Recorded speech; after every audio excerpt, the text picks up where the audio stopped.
for this week's question, not counting anyone in the party or any of your pets, who are you closest to? Probably Lucilla. I said not counting the party or pets. Oh, right. Probably. What if they're both? Probably Emiko. Yeah, Emiko, just because she's. Emiko, yeah. I think she's the only one who knows I'm a goblin at this point. You mean not some random goblin you left at Thistletop? This could also be people from your backstory. It doesn't have to be someone currently involved in the campaign. Oh, okay. Emanuele It could be like your father or grandmother or whatever. Then I'll think about that again. Yeah, Emanuele was definitely closest to his Lord General father. Yeah, in which case the mentor that trained Ris'sh in magic. I'll come up with a name for them at some point. Father Xantus.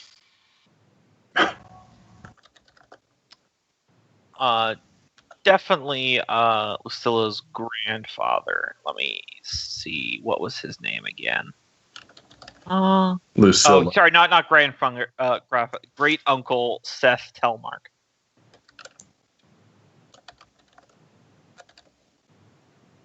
And for Gogmert, still going to go with Emiko because, probably most of your family's dead.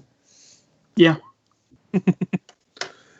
Fair enough. I mean, you don't have like a lady goblin that just like lights a candle in the window and waits for you to get back every day. No, here's the thing. He's in a there are polyamorous certain relationship species with that I think are like that, right? Like the Klingons from Star Trek, where they like hate human women. I think goblins think each other are disgusting. Clearly, I you feel like don't they're put kind of like that the beholders in that you way like because they always want to be dominant, be the best goblin. Yeah, so you're saying all baby goblins are the product of just hate sex? Yeah.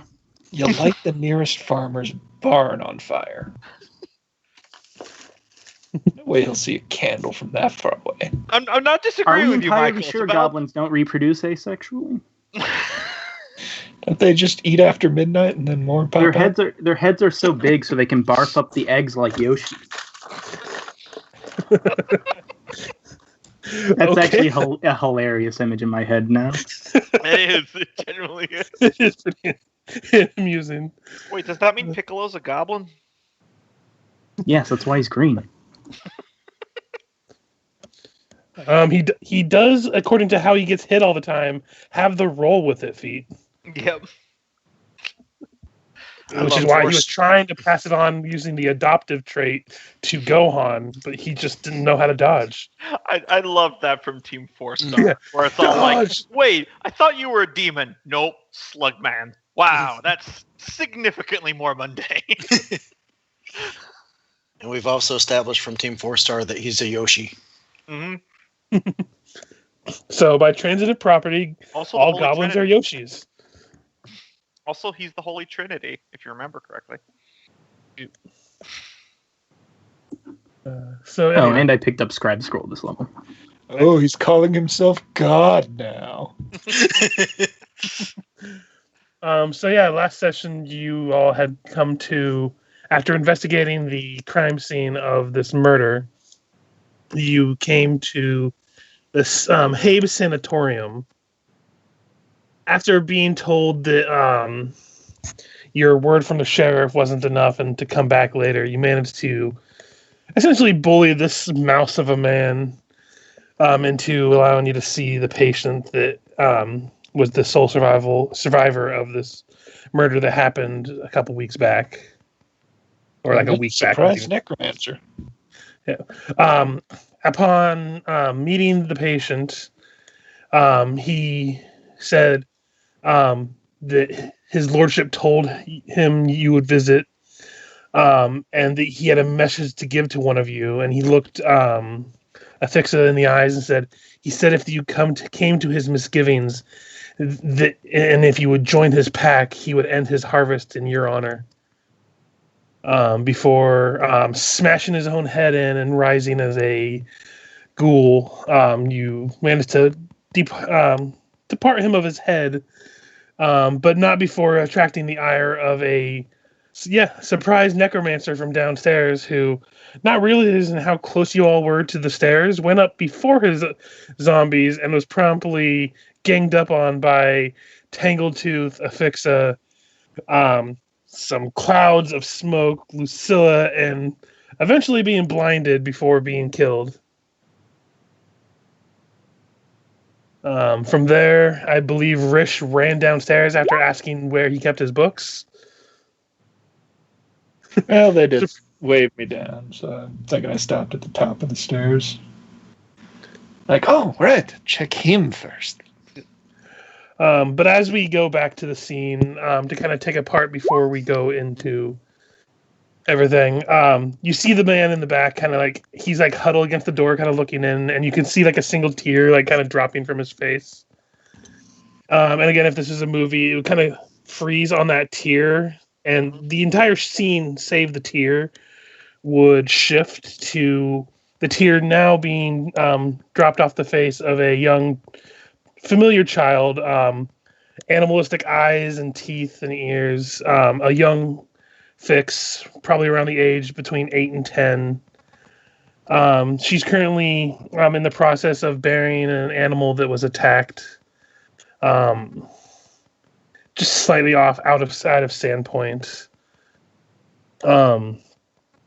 Fix, you recovered this animal from being attacked by some of the dogs in the town. It was just a small, helpless squirrel, and you couldn't help but shed some sadness over it. As you're burying it, a shadow behind you kind of comes into view. Another child like voice kind of comes out like, I don't know why you care so much about that thing. It's just a squirrel. From the back, you see a young Nualia kind of doing that thing where she kind of has her hands on her hips and one leg kind of up on a rock that's kind of nearby. And she kind of just looks at it. Just drop it and we can go back to town. Is this a memory I'm free to interact in? Yes. Okay.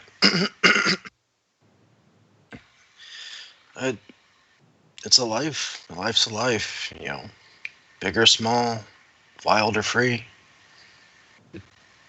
It's worth mourning if it's such a tragic fate. She kind of just rolls her eyes, and you're like, "You're such a softie." But within a matter of seconds, she kind of gets down and starts helping you dig the hole.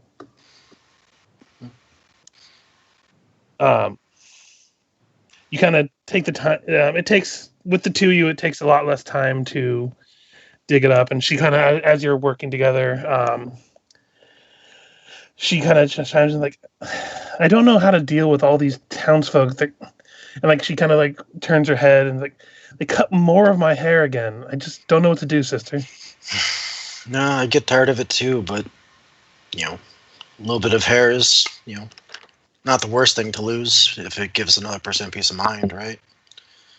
Perhaps, I don't know. I'm kind of torn on it. It's definitely an inconvenience, but... Yeah. She kind of thinks for a moment.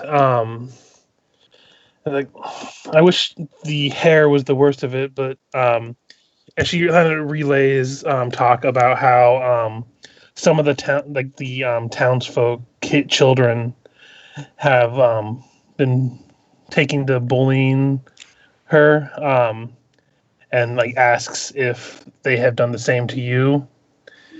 And looking back, you kind of like think about it for a moment, and it's one of those things where you didn't think it was bullying in hindsight, but as she's like talking about some of the things they've done, it's one of those things that kind of clicks in your head, like, oh damn, they were trying to talk shit on me. Mm. And I imagine that would kind of, you know, kind of show plainly in her face as that realization dawns on her.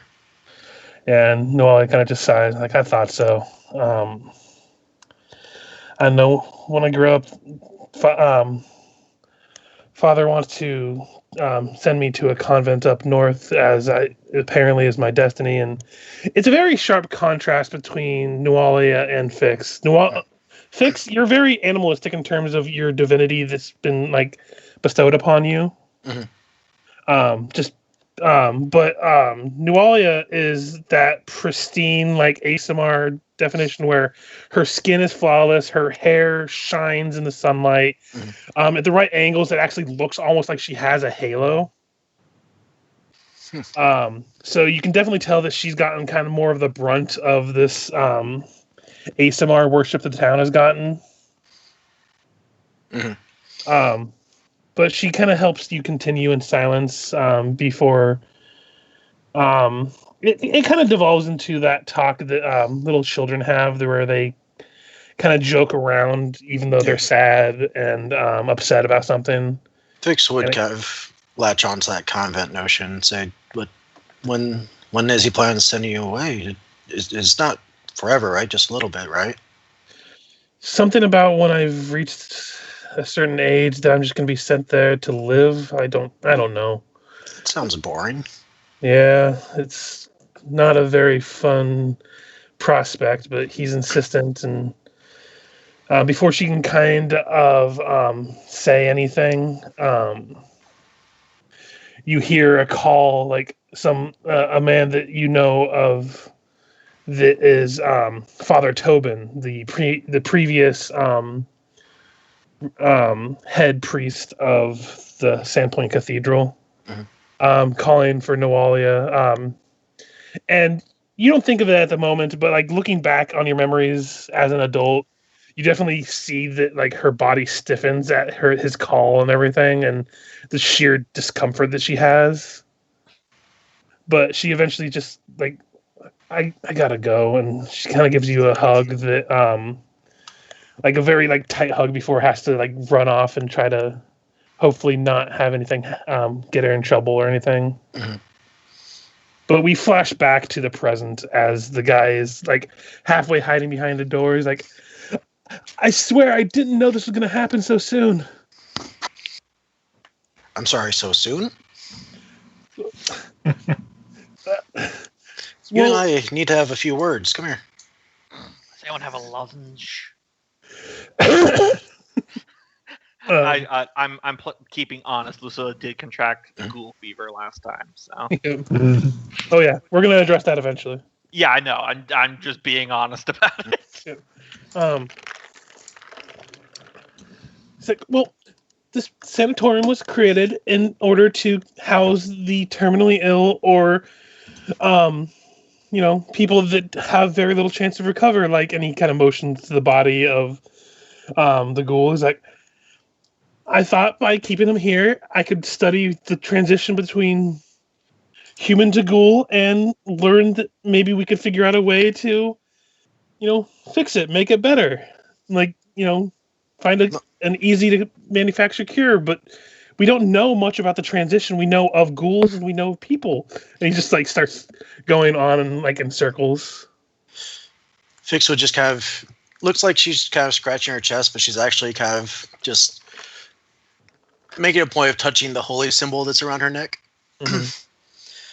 And what about the zombies over there? I don't know. He was Kaisarlu. He was just a private benefactor. He funded my sanatorium and told me just as long as he had a room to himself to do his research that he would pay for the funding and be a silent partner. So I didn't think nothing of it, and I took it. It wasn't too long ago, right, guys, that we came across a fellow that was in league, just purely mercenary, taking on a contract, working for a cult, demon, but not undead, but didn't really work out too well for him, did it? Oh, you're talking about the other guy. Yeah. Didn't we get him jail time instead? Oh yeah, I think it was like 5 years in the salt mine, something like that. I think it was the pit. Yeah, that's right. Not as bad as the other ones that we caught that were basically just executed. Actually, probably just recently. Anyways, he's just a babbling mess as soon as you turn around from the party. He's like, please don't tell anybody. There will be no one to take care of my patients. Oh, I've seen that. I'm getting a good idea of the sort of care you're giving them. No, you don't understand. This is just, and he doesn't have anything to say. Like, I am a good man. I am for the most part, an honest man. I was just, it was too good of research to learn, and he was going to turn into a ghoul regardless. We didn't have anyone nearby that could have treated him.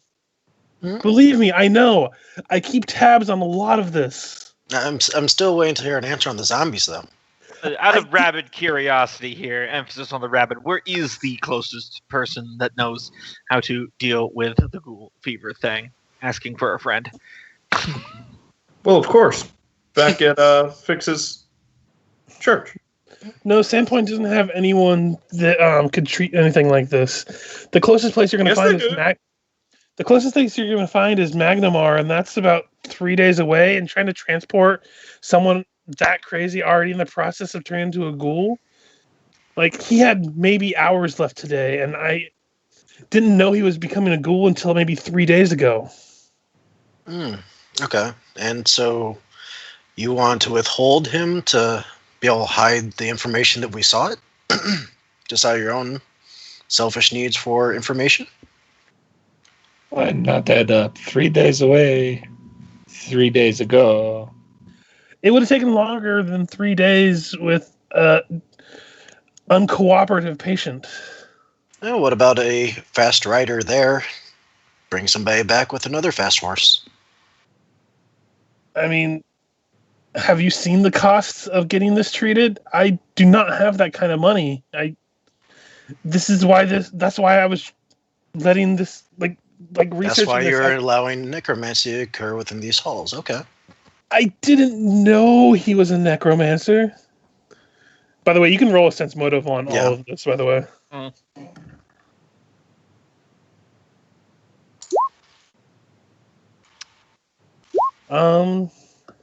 So, Fix, you get, he seems to be being upfront about the whole, spiel. Lucilla, you know that while he's being upfront with a lot of it, one thing he is not being upfront about is the fact of not knowing that guy was a necromancer. You can kind of see a facial twinge whenever he talks about that. You definitely can tell that he knew the guy downstairs was more than he was telling. Yeah.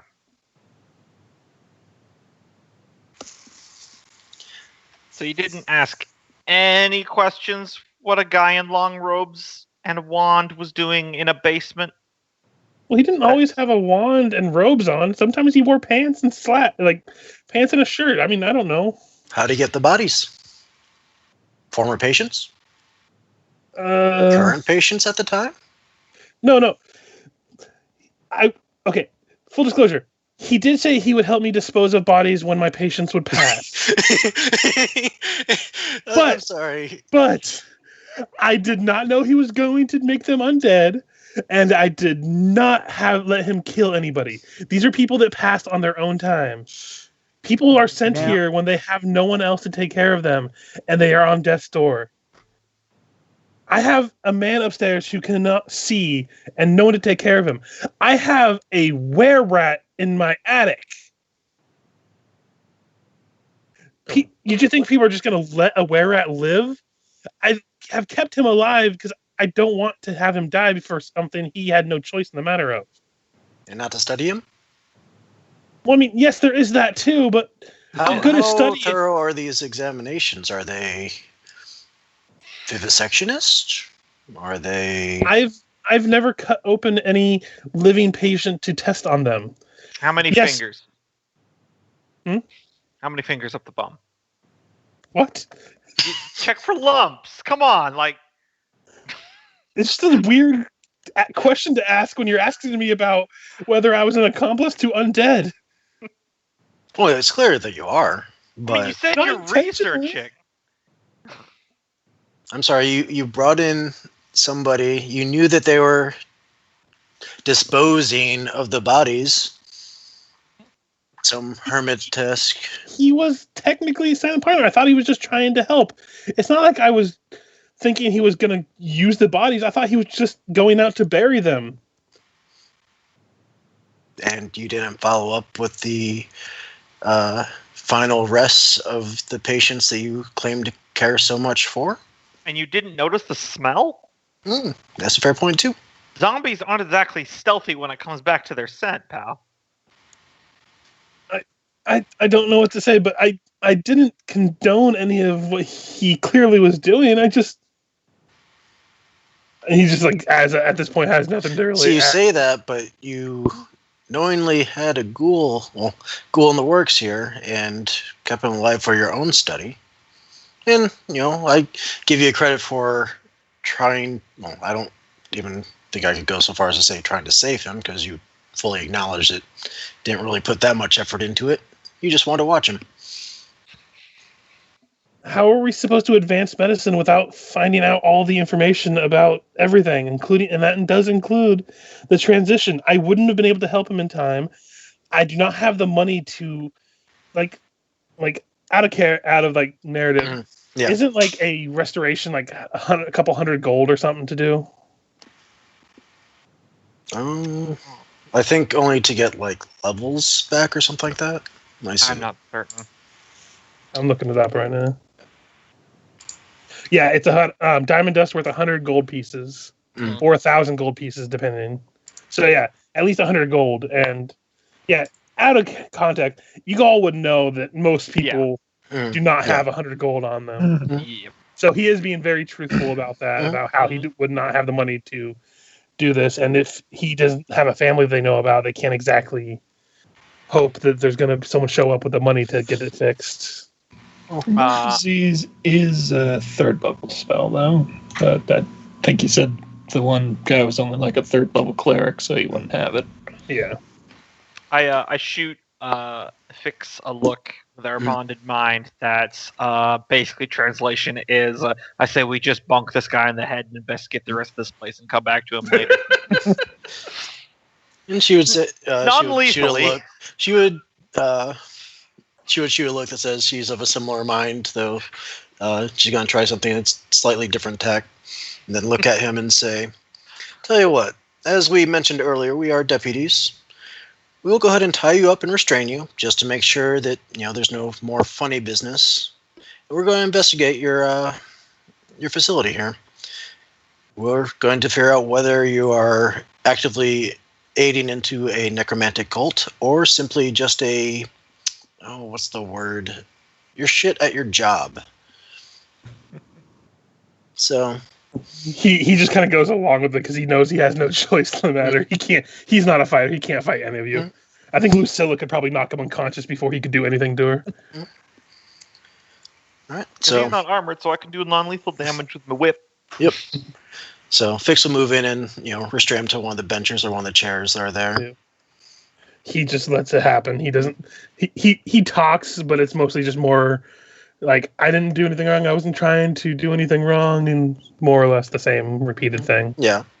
And then she'll look to Gogmert and say, "Do you mind leaving one of your feline companions here to just keep an eye on him? Maybe the one here that I'm closest to. I don't think he's eaten yet." Scrimshaw will come over here. He'll sit in his lap.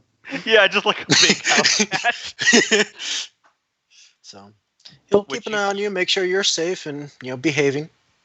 We'll be back once we finish our investigation, and we'll decide what to do from there. Sound good?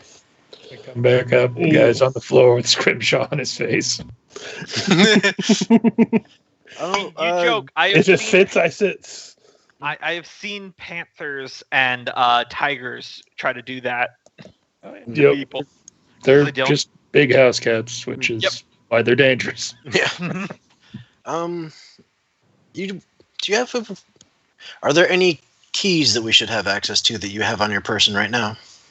He kind of looks down. He's like, "Yeah, in my pouch there's the keys to every door here. Except for the basement." He looks over at the body of the necromancer. Like, Mr. Zarin there should have the keys to the basement. So he had his own laboratory space where you can't even check in on him. Nice, clever, very clever. It was part of the silent agreement. He paid for a lot of the funding for this place, and he just wanted his own part of it. And couldn't afford 100 some odd gold pieces to get some divine intervention for our friend there. Fair enough. I imagine that at the mention of the Emanuele looks race, at the prisoner and says, "He's being sarcastic." She. Yep. So, before we start this investigation, please give us a rundown of the patients you have and a way where we could conduct our investigation that would least impact them negatively. Fix is bossy today. Well, he there's thinks big. about it. It's like upstairs. There's a blind man by the name of Sedge. He lost his sight to a goblin attack, and he had no family, so they sent him here. There's an old man by the name of Wald. He's about 97, I think, and he doesn't really have the ability to move around much. Other than that, the other thing you have to really be concerned about in terms of patients is Pidgeot. He's a crazed were-rat upstairs. He's been in my care since the sanatorium's been open. Could you roll knowledge of some kind to know about were-rats and their contagion, if they're always transformed or only during full moons or Would that be intense local? nature? Let me Or see. what would that be? That would be local, Local. because it's technically a humanoid thing. 26. Let me see if I know anything. I half expected Gogmert to speak up when he says a guy blinded by a goblin attack. I expect Gogmert to go, "Oh yeah, that guy." I was tempted, but I haven't seen him yet. So. Yeah. It's can normal. I do a knowledge nature to know about the were-rats? I'll allow it, but it'll be a little higher of the DC since it's normally local. Particularly stuff about, because it's nature, particularly stuff about transforming were-rats. Are they always transformed? Are they like werewolves transforming at certain times? Stuff like that? Yeah. Okay. So, Lucilla, you know that while they normally can go between the forms, sometimes willingly, sometimes not, depending on the type of affliction, they generally aren't always in one form or another. So, Okay. Out of character, I'll just say this: I know there are some natural were-rats that are always in the were-rat form. They're like born were-rats. mm-hmm. Which I imagine rat folk get really annoyed with being constantly confused with. Yeah, but Just, oh my god, it's a were-rat in the bar! And the rat folk's like, no, I am just a person. Stop freaking out.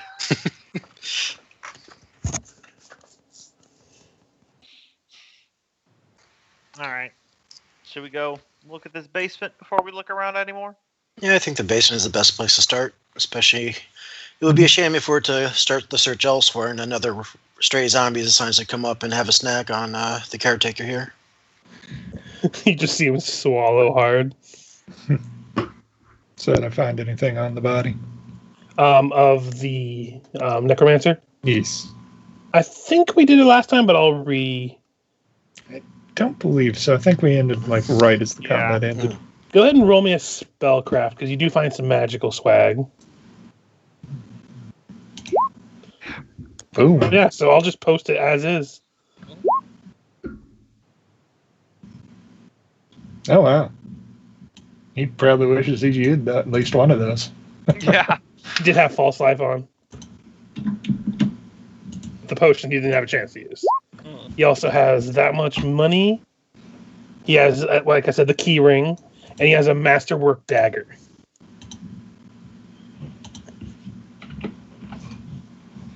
Okay. Found the keys. I'm good on daggers right now myself. I've got a +1 returning, so.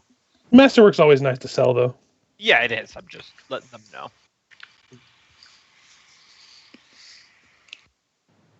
So tossing that into the loot handout and then moving down. Mm-hmm. yeah, They're on my notepad for the moment. Also, 1 second. Fix. I don't want to alarm anyone, but I got a pretty good scratch from that ghoul there. See if there's anything I have. No, If you doesn't look like. know what that means. I healed up the wound, but Mm. that's how the fever transfers. We'll see what we can do. Do you know how it can be cured? This is a private conversation, Emanuele. I was whispering this. Oh. Well, us undead have to stick together. Oh no. I just moved you guys because it's hard to move you guys otherwise. Yeah. I jingle some keys and throw them across the room for Emanuele to chase. I was just moving. You guys haven't come down here yet, but I was just moving Yeah. you now because it'll be easier. Mm. So you go ahead and finish your RP and everything. So Yeah, that was what I had to say. Um, I'm out of character. I'm trying not to be that one a-hole in every zombie movie that gets bit and doesn't tell anyone. Yeah. Because why would you do that? I'm sure if we know that the church, 3 days away, has a means of helping you out. I believe at the very least, Sandpoint has something that will help delay it for a time. Out of character, delay disease is a 2nd level cleric spell. Would that be something? yeah, they would have delay disease, and they do have a couple potions for sale. Mhm. You're not sure if they have remove disease potion or not, but it's always worth a gander. And if I do remember correctly, because I remember I got a pretty high knowledge roll last time, there's multiple saves to Ghoul Fever. It's not Yeah. like just because I failed the first one, Goose is cooked. No, every day you have a chance to save for it. You would know with your roll that you did. It requires 2 saves to remove it from yourself, essentially. Okay, But every time you fail a save, it restarts the count of saves that you have to make. gotcha. And So if you pass 1 and then fail 1, then you have to pass 2 in a row again. And we do have, out of character. Would the church have a small infirmary? Because, I know heal checks could be used to add a bonus to saves Yeah, against they diseases. do have like an area for sick and everything.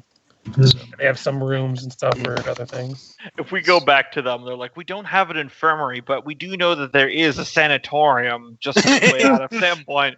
I'm going to be all like, lift me up so I can punch him in the nose.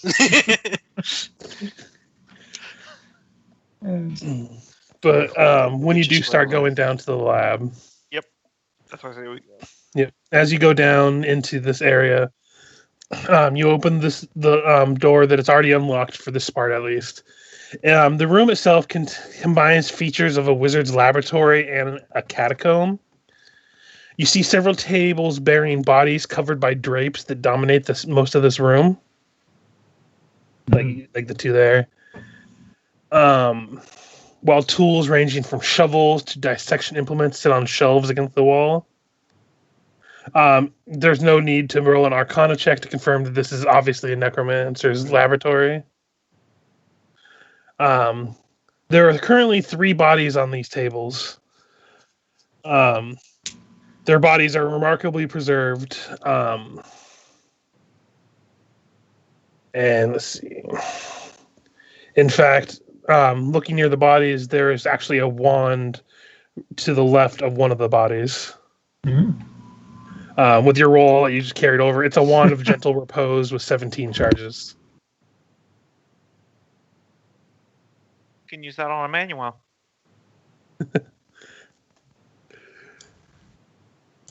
Go ahead and roll me perceptions if you'd like to search the room. Mm-hmm. 26. Okay, as you search the room. Oh, damn. Gogmert's on the case. He sees the Matrix. Yeah, there doesn't seem to be anything other than the arcane stuff of interest here until you get to on one of like a small side table. You see a rolled up map. Gogmert, you're the one that sees it first as you open it up. Whoever this necromancer was, he has been using it to track what he calls ghoul activity. Mm. it looks like some notes have been scribbled on the thing, and has noted that in particular there's been an increase of ghoul sightings around the southern farmlands and along the Foxglove River. Were not people attacked in barn in that area? As we're looking at the map. Yeah, if Gogmert shares this information. Currently, he's the only one that's seen it. And he's muted. Sorry, what did you say? Do you share the information that you've been learning from this map? Oh, yeah. I grab the map and I'll kind of... Is there anything on this table over here? Because if not, I display the map on this table. There's a body, but you can just move the hand and then spread. Yeah, he's a chaotic evil goblin. He'll just jump up on the table and kick the body off. Don't like that. But yeah, in addition to this map that you kind of are looking over, there is a small journal that talks of it's like a personal journal that's like he's hoping that Graced, which you know is the ghoul from above, he's basically talking about hoping that it'll succumb soon, so he'll be able to dissect the body to gather more data before it rises as a ghoul, which will make it much harder to study. And he talks about a very strong possibility of what he calls a ghoulish source having risen to prominence in the region. We call that an OG, an original ghoul. Well, with message from Ghoul Man, we know someone made him ghoul, and that they wanted to pass message to Keen Eye. Probably in the center of this epicenter of ghoul activity. Ephixa, roll me a knowledge local. You'll have a +4 to this roll.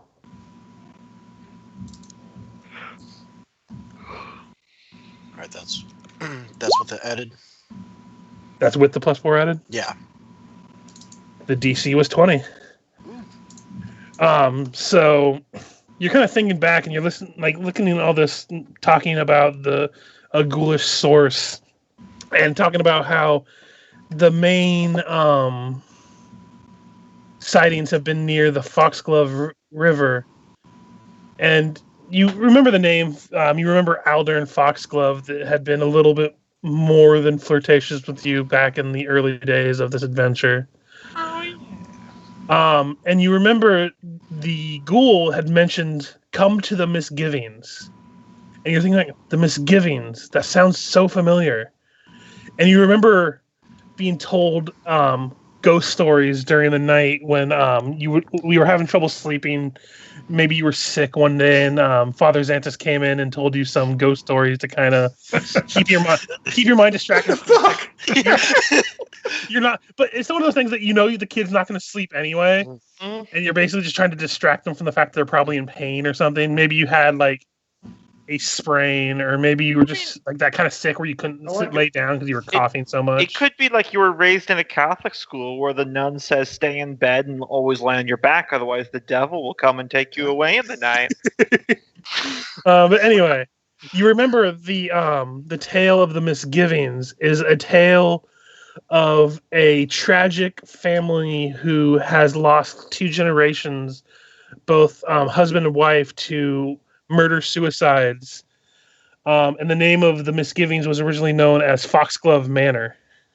You don't recall with that role where Foxglove Manor is, but you do know that putting together, you're starting to realize Foxglove River, the misgivings, it's leading a lot to this Aldern fellow you only had a passing meeting with. She would kind of, once she starts going down that line of thought, she'll start, saying it aloud, almost musing aloud. Like, oh. Well, If it follows any way that we name our manors, typically Foxglove Manor would be near something like Foxburn River. Yep. Makes sense. And it's also a little concerning, by the way, for Lucilla, probably the only one, because you passed the role of knowing about ghouls. Yeah. The fact that, like, you guys only saw him maybe 3 weeks ago. Yeah. And that is a quick time to get infected and turn into a ghoul and cause all this chaos. Mm-hmm. So you're not sure if you're missing something or there's more to be information to be gleaned, but it's disconcerting all the same. Can I give a knowledge religion to know if there's ever been any history of ghouls that can disguise themselves as not ghouls? Yeah, roll a religion. Okay. I think I already used my lore master today. You did. Yeah, so normal style. 24. You've probably heard stories of certain types of dead disguising themselves as the living, but you don't have any direct sources or actual factual stories you can draw upon. You just know things in passing of what people have said, but it's one of those things you're not sure what's fact, what's fiction, and everything. Yeah. So nothing that can really help you in this particular moment. I am so sorry, Richard, but I have to interrupt you for just a minute to tell you guys this crazy-ass Roll20 glitch that just happened.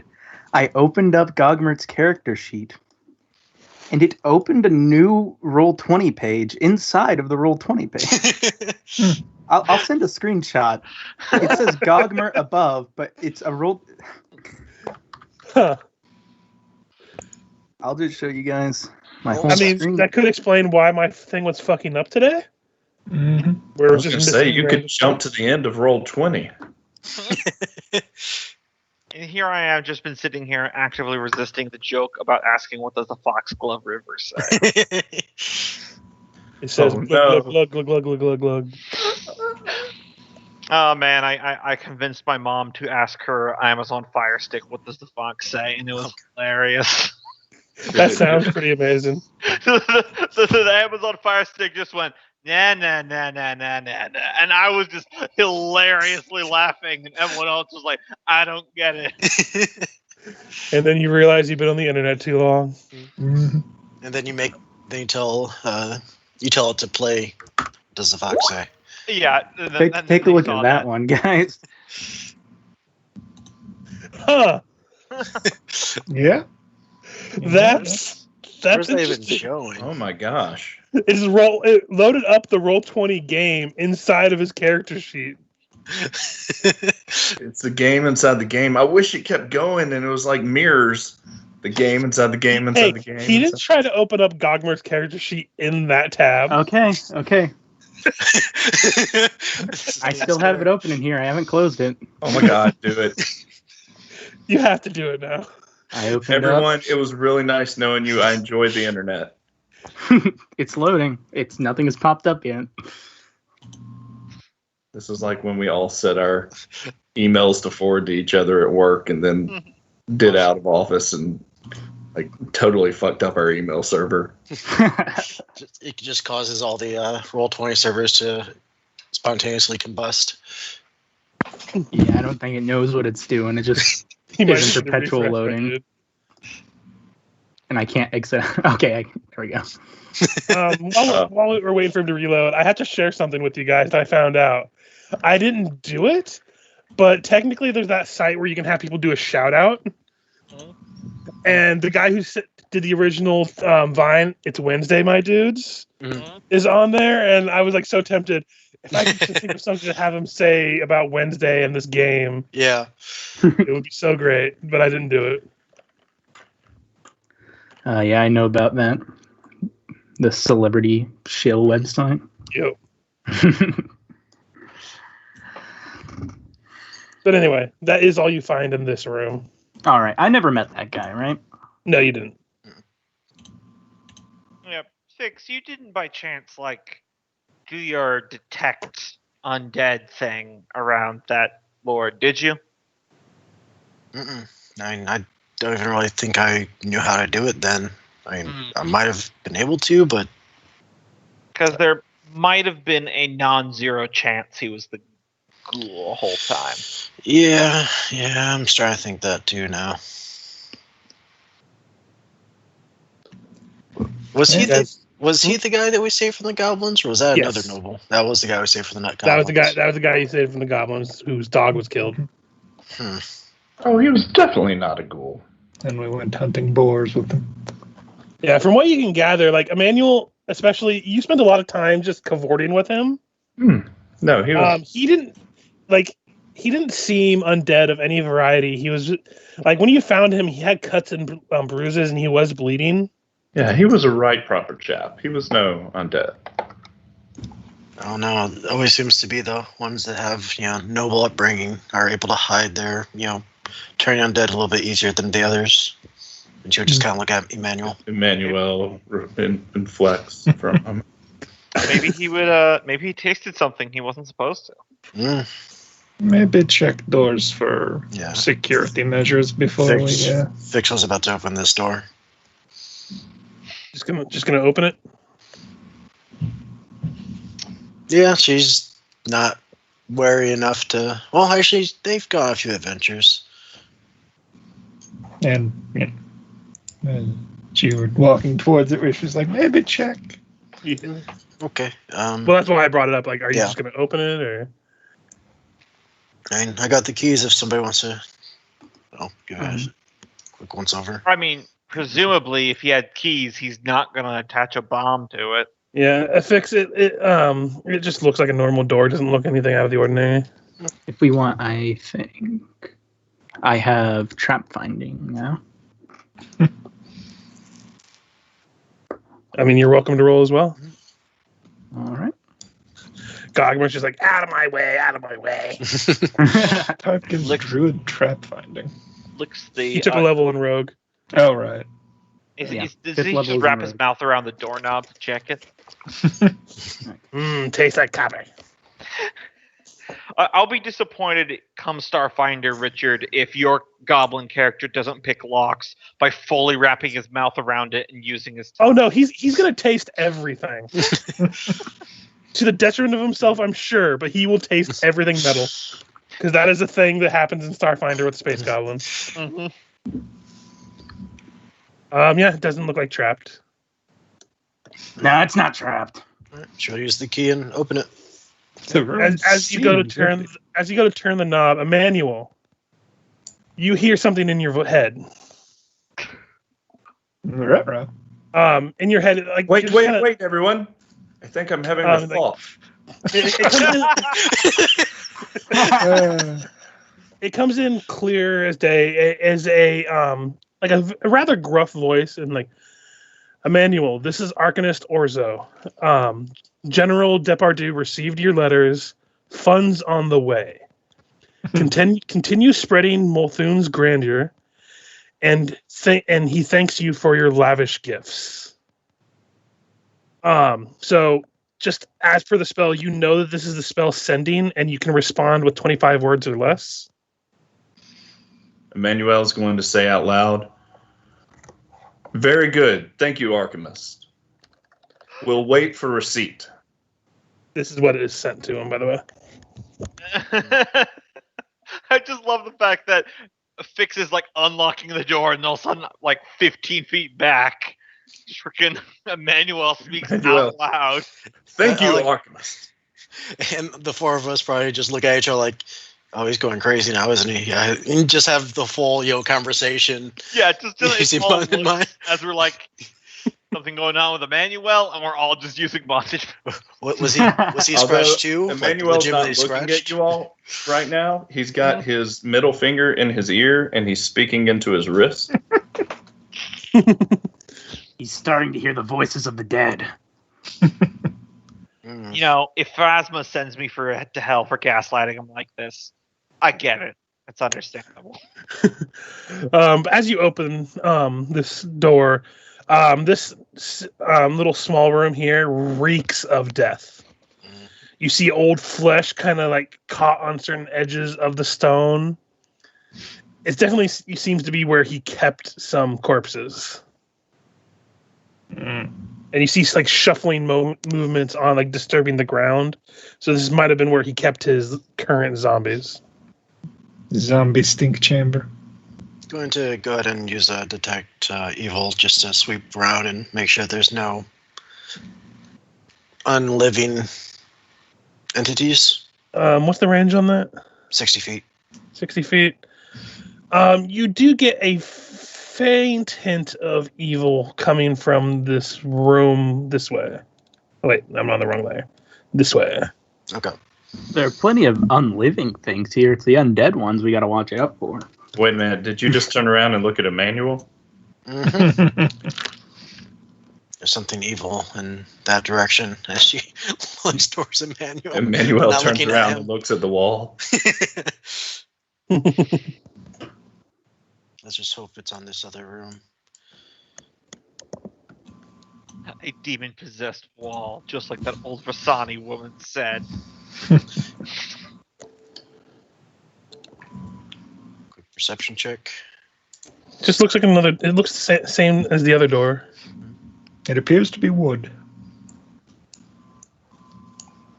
All right. Then she'll go ahead and use the key. It appears to be wood. And I was she gonna would try finding have a it. key in one hand and her shield kind of readied in the other. As you kind of step into the room, it is very starkly lit by a currently flickering candle. Waving your detect evil, you kind of focus in on a small book that sits atop the desk to the southwest. Yay, evil books can keep each other company now. Please tell me Rich said that in character. Maybe if I rub them together, we'll get a tiny little evil book.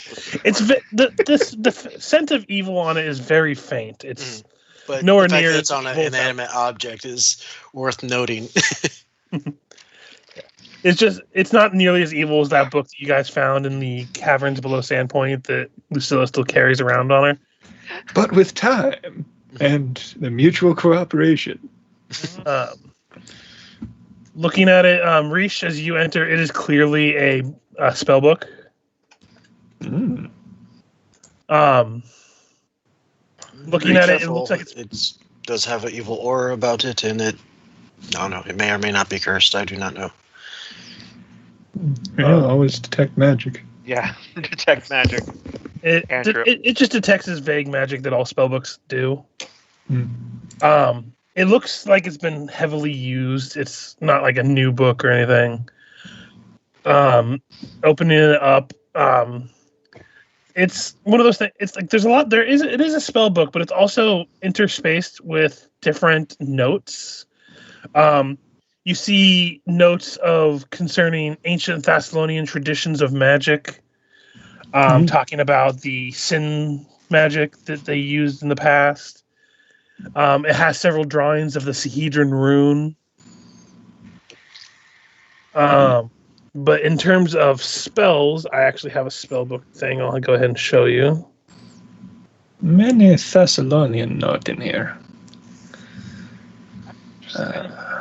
Look, see his star. Over surprising, but it's interesting. Also, Technically, not all necromancy spells are evil, actually. Yeah. You can kind of get the sense as you're looking it over. It's more just the amount this guy had used it, and looking at it closer, the leather doesn't look exactly like normal cow leather that's kind of binding the book together. So It's made of that's why I human said it's flesh, isn't minor it? evil. That's human flesh. I'm willing to bet that's human flesh.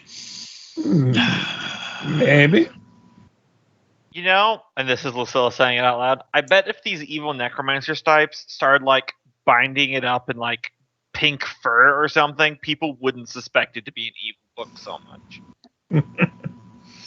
But then they lose that edgy status. Yes, because definitely someone operating in a basement is a cry for attention. Trying to cut yourself on that edge.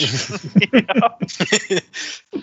Oh my god. It's entirely unrelated, but There's a picture of like the inside of a tank with just like anime products everywhere, and it's like, why are so many tankers weebs? What is a tank but a basement with treads and a gun? Also, isn't like Cure Wounds considered a necromancy spell? I think that believe was so. abjuration. Abjuration. I don't know. All I know is I think it's enchantment is the real evil school of Yeah, magic. that one messes with people's minds. Yeah. Like, I'm gonna dominate your mind, so you have to obey me for the next month. Yeah, it's conjuration. His cure light. Okay. I do love that in Starfinder, necromancy is totally legal if you just own the bodies. Yeah. Starfinder's a special kind of setting. I love it for it. Me too. I love the fact that there's just undead who are registered citizens, and like Phrasma and Saren Ray are still a thing, and they still want to hunt undead. But if they get too aggressive about it, they're a hate group.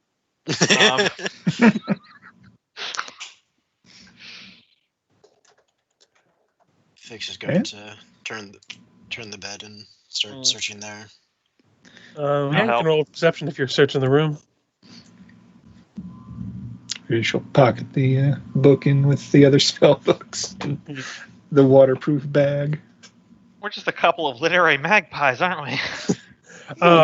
He's Before I share what's in the room, I wanted to add next time I play a practice caster that like a wizard or something.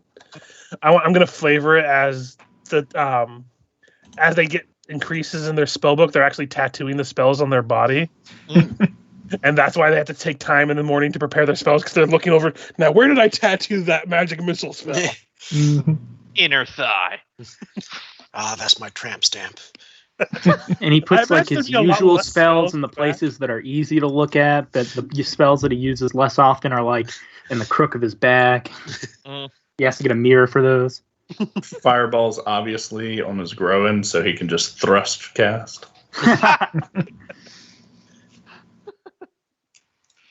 But yeah, as you search this room is actually fairly sparsely decorated in terms of, like, the bed is just a plain bed filled with hay.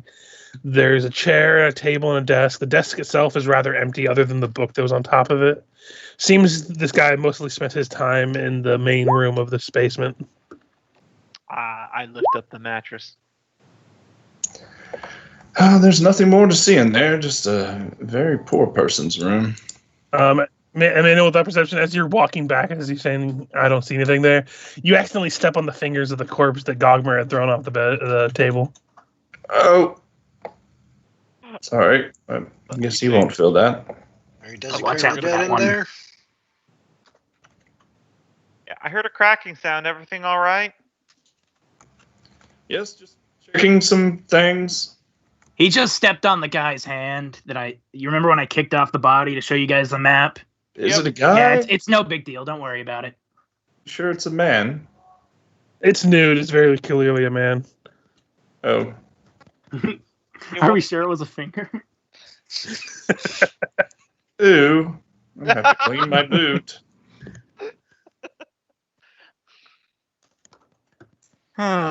Okay. Well, I guess we head back up then. So I'm just going to group you up real quick so I can, if you would stop moving. I'm done moving. Don't touch the tokens. It's just easier I moved you there because I imagine you're going to explore more. Yeah. We'll start with this door to the north real quick. Open it up. It looks like it's a side entrance. Okay. And open it up. It goes outside. Okay. This one Raises stares more up. questions. He doesn't have Raise Undead in there. So where'd he get the zombies? Emanuele waves at the prisoner. Does he not have Raise Undead in there? Because he's supposed to. I might not have copied it over. I thought he had animate dead. He has One of Command those two. Undead. Oh, Yeah. Command Undead. That's what I saw. Funny enough, he does not. So he must have been buying scrolls to do that. No, he's just down there. He looks at the corpse and he's just like, move. Move. And eventually he gets a natural 20 on his intimidation. So he I can like the command idea he's undead. just He's been gonna buying animate scrolls, so like he goes shopping every Sunday. Yes, I'll have the milk and the eggs. And your usual scroll of raised dead? Yes. 2 this week. I'm feeling a little froggy. Anyway, sorry. So she'll start making her way along here. Search through. Peek her head in. Looking through theirs, as you go in, you see boxes of plain like cloth and sewing supplies. You hear the guy that's still tied up. He's like, that's just storage. The rooms next door are the rooms for the orderlies. So you're pretty familiar with the store stuff that's in storage? She'll check the store. He seemed to be pretty honest. These next 2 rooms are very like small one bed bedrooms. Well, I think there's one more storage we need to show you to, make sure you're familiar. And with that, she would kind of untie him enough to get loose from the bench and escort him downstairs and, kind of park him down there as they sort of, now I'm going to leave you here. Think about what you've done. Wow, I like this feisty side of Fix. Yeah, he doesn't argue, but he's just like just downtrodden and not sure really what to do. So he's like, "Yes, ma'am." Being a little hard on him, aren't you? I say after we leave him. I'm still not entirely convinced he's not in league with the necromancer, but at the very least, if we don't persecute him, I at least want to make sure that this is rammed home that he fucked up bad. Yeah, but innocent until proven guilty. People make mistakes. Doesn't mean that we need to psychologically torture them.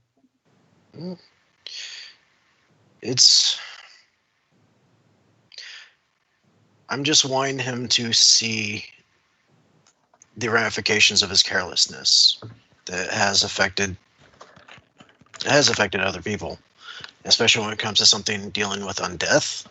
I mean, it's not like I'm making him roll on the remains or anything like that. I'm just making him come to terms with what he's done with his carelessness and his greed. I'm just letting you know, don't try to push people too far. That's how you get resentment, and then that makes people get worse rather than better. Well, if I'm going too far, just let me know. But right now I feel that I just want all this to sink in, especially with the sort of flippant excuses he had at first. So I think he was trying to convince us with lies that we wouldn't stab him in the stomach. I was never going to do that. He didn't know that. No, that's very true. But all the same, I just want to make sure that flippant attitude isn't something that's repeated again. But like I said, if you think I've going too far, let me know. All right. This is still pretty new to me, but I have a pretty short fuse when it comes to undead. I can understand, but it's the living ones you need to think about sometimes. Mm-hmm. Yeah, chaotic good. I care about people. Should check this door. As you open this door, it is clearly a bedroom of probably a little better than the other 2 bedrooms you found. There is a small coffer on the headboard, or near the headboard of the bed. There is a desk full of papers and journals. She would call to Ris'sh. Do you mind just skimming through his papers and see if there's anything that might be useful information to us?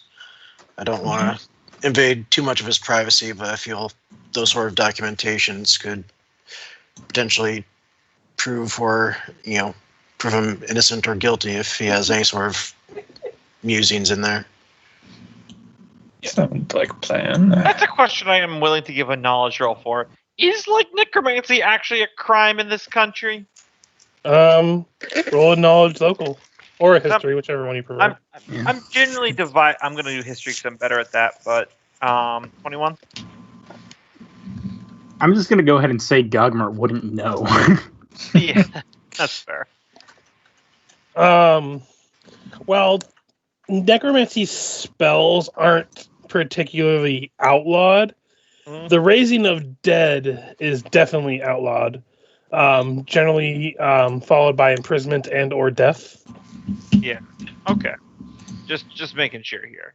Because I was just thinking about that because Andoran or Lucilla's Rub is all about the freedom and everything like that. I don't remember reading any of them talking about necromancy, but I feel like there's situations where it would be socially frowned upon, but probably legal if you did all the right paperwork and everything. Like, you don't want to associate with that person, but if someone donates their body to medical science and a wizard wants to turn it into a butler or whatever, it's creepy, but like it's above board.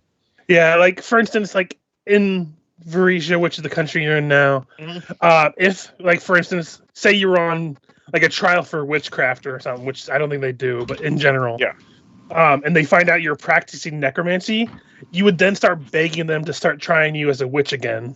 Gotcha. That's how much they don't like the fact of raising dead. Okay.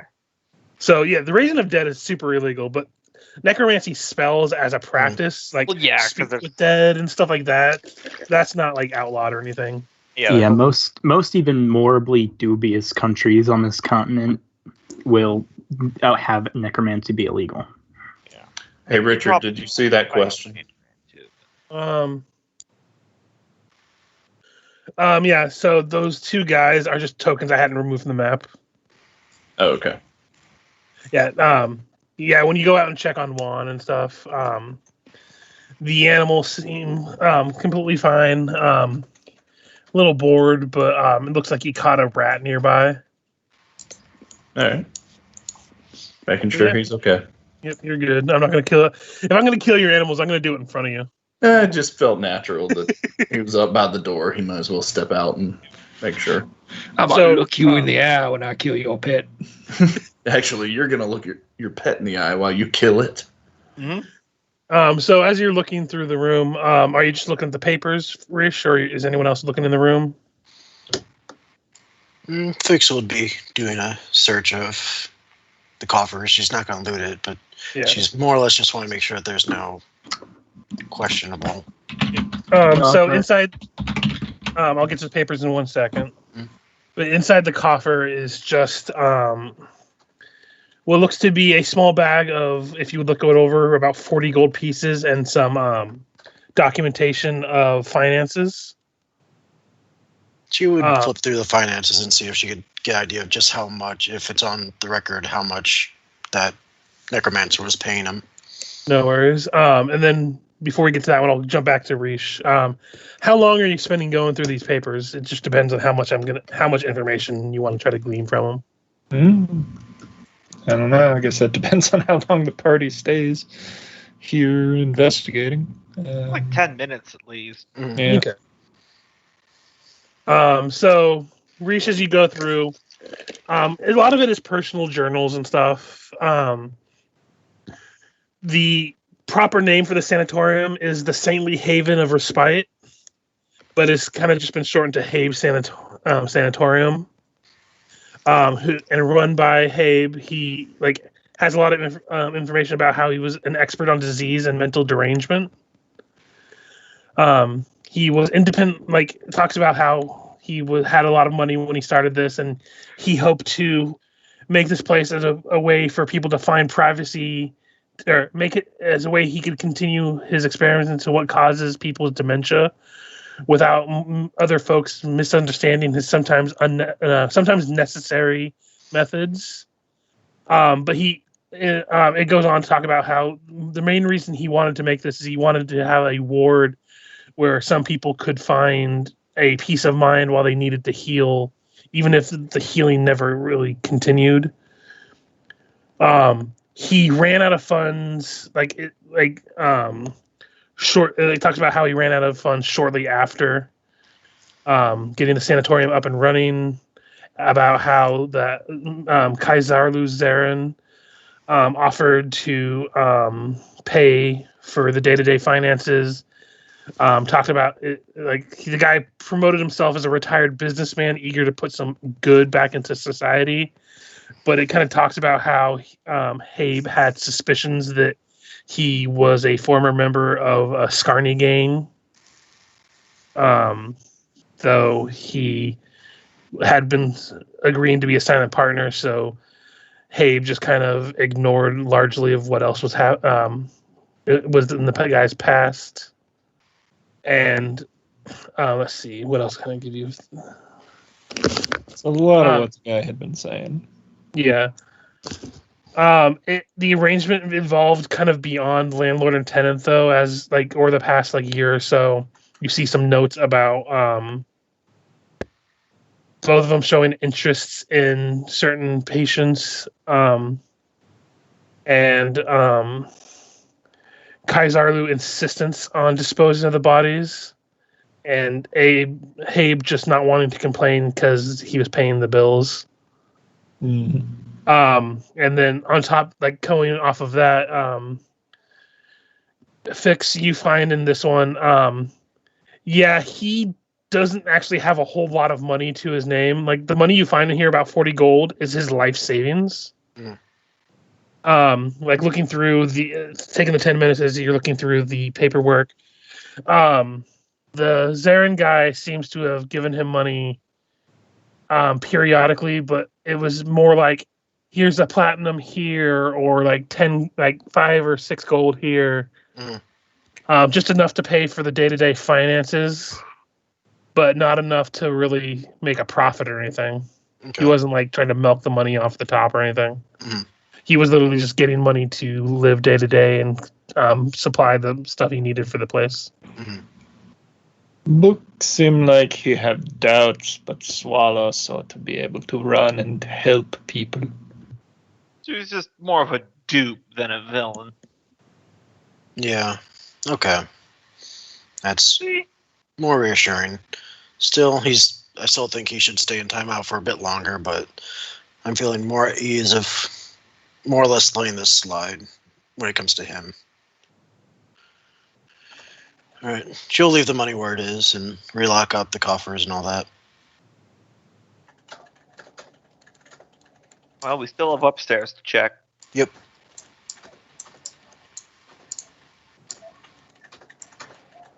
So go ahead and group your tokens up so I can move them over. Because that's the downside of the multi-level. Yeah.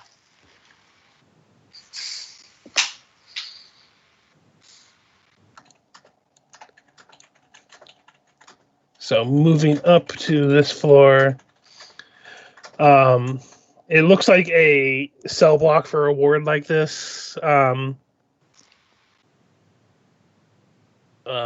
There, I'll reveal a couple other things. Whoops. Come on. There we go. It looks like there's this hallway is a stairway. This is the one you came in. And there's another stairway going up right here. So wait, this one is the one we came in? No, this is the one that goes up. You came in through one. Hold on. I was on the wrong there. Yeah. This is the one that goes up. Okay. Over here is where you came up. Okay.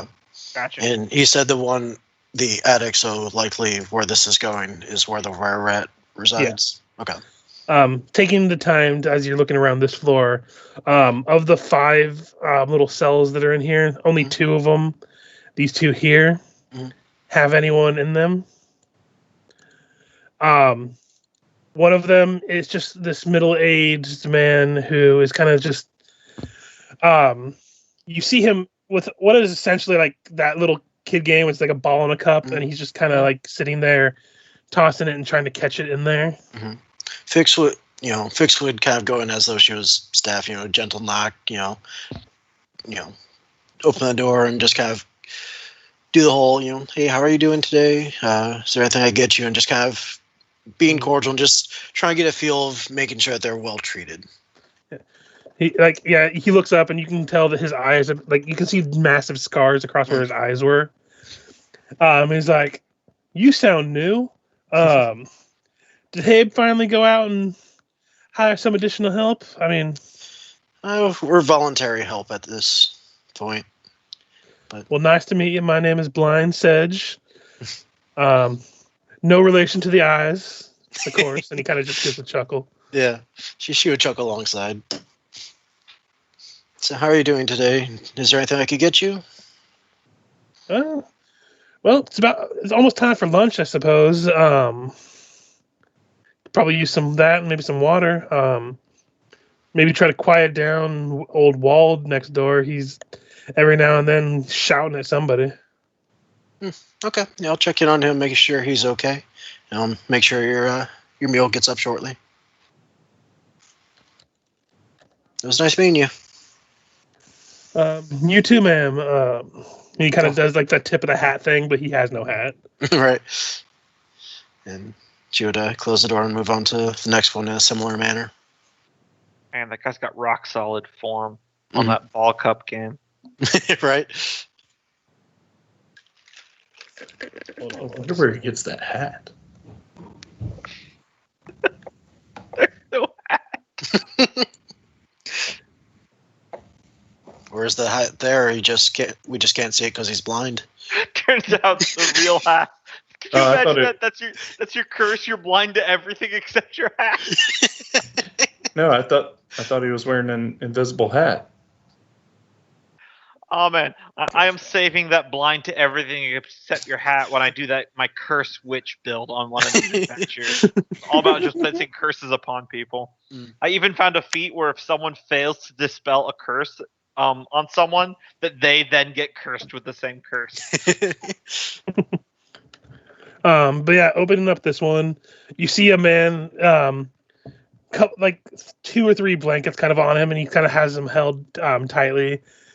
As you enter, he's like, who there bathes in sunlight? Our character, I'm trying to remember what he said about this person. He's an old senile man. Old senile man. See, I dare say I bathe in the light quite a bit. My name is Ephixa. I'm just volunteering for the day. How are you doing? And he looks at you, kind of like squints at you. He's like, a cranky old lady would scare any linguist away. Is Lucilla there with him? I'm just leaning up against the wall, not within line of sight of him. Okay. And I'm just nodding and with bonded minds, like this guy gets it. Lonely Henry reigns heavily. She would just kind of nod along, just kind of do a quick glance around, make sure that everything's okay. He looks fine in terms of a 97-year-old who's bedridden and senile would be. It doesn't look like no one here is, as you looked them over, have looked like ill-treated or anything. Yeah, and that's kind of definitely what she's getting at, but just want to be thorough. Yep. So, well, I'm sure the orderlies will be up shortly to bring lunch. Is there anything I can get you in the meantime?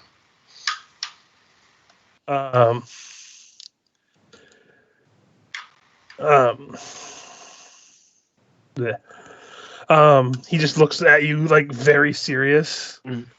Colorful clay is like a painted flower. It never wilts. I like that. Thank you. I should take up pottery. She would nod her head and say, "All right, have a good day." And depart out the door. Yes. For the rest of this, I'm just going to go ahead and turn off the fog of war because there's not anything that's going to attack you here. Except for the next floor up. For the where at? I bet. So you guys should be able to move your tokens now. I took away the lines of quite a bit. So yeah, we'd make our way up. Yep. Sorry, it was just kind of bugging me now. Like, no nothing.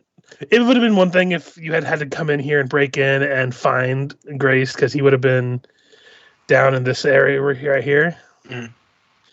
But looking through this floor, there is an examination room when you first enter, and to the right on the map. Medical or cadaver? Medical or cadaver examination room, or I guess both? It looks like a combination of where it could be used for both. Okay. I mean, given the technological level of this time, I think tables are kind of as far as Yeah. Go ahead and roll me a heal check. All right. Yeah, it doesn't have a trough for the blood, so we don't know if it's for dead people. Let's see. Heal. 14.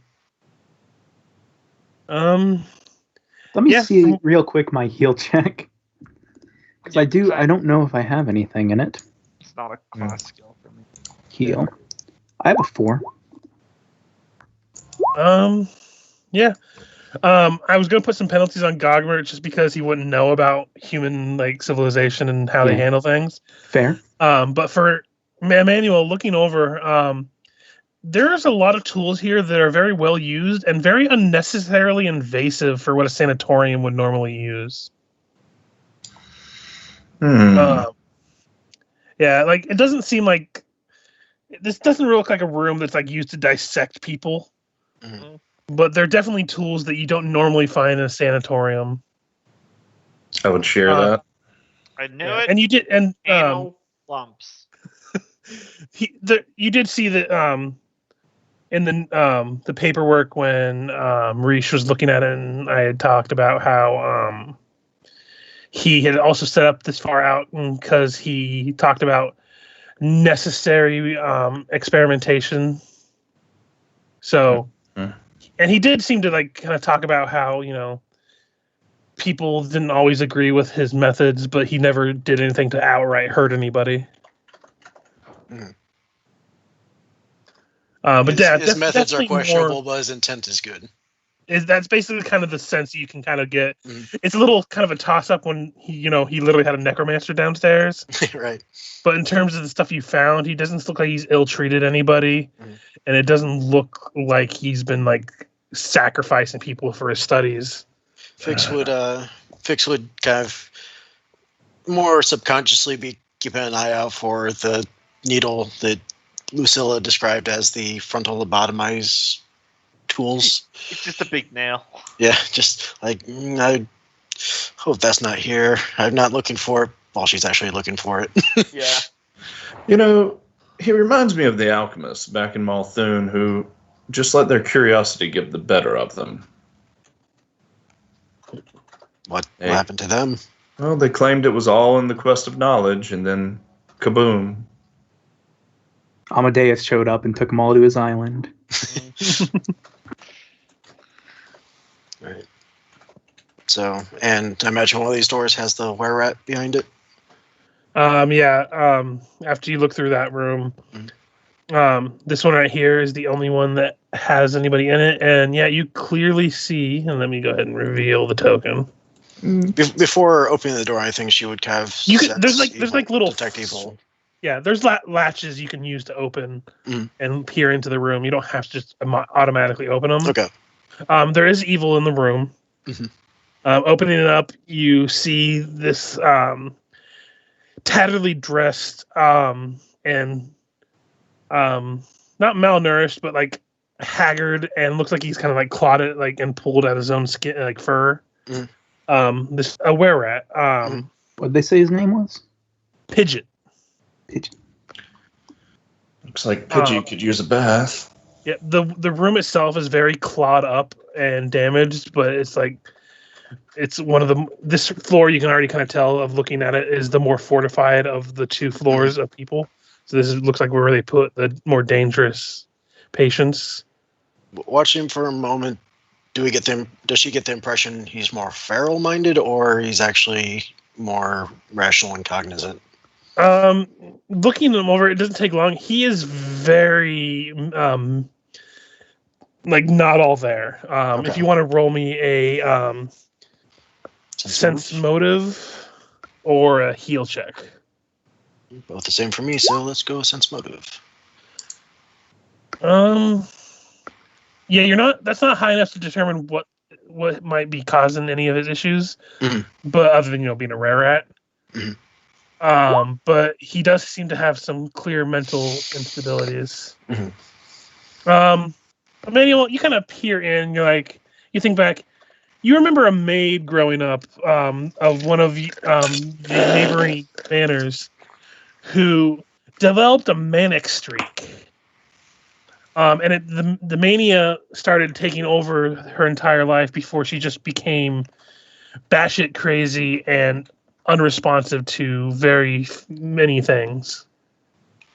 And it's kind of along the lines of the same way that this guy is acting, where he seems to be highly focusing on like looking around for specific things, but he doesn't seem to really be finding anything he's looking for. Yeah, this reminds me of a lady we just.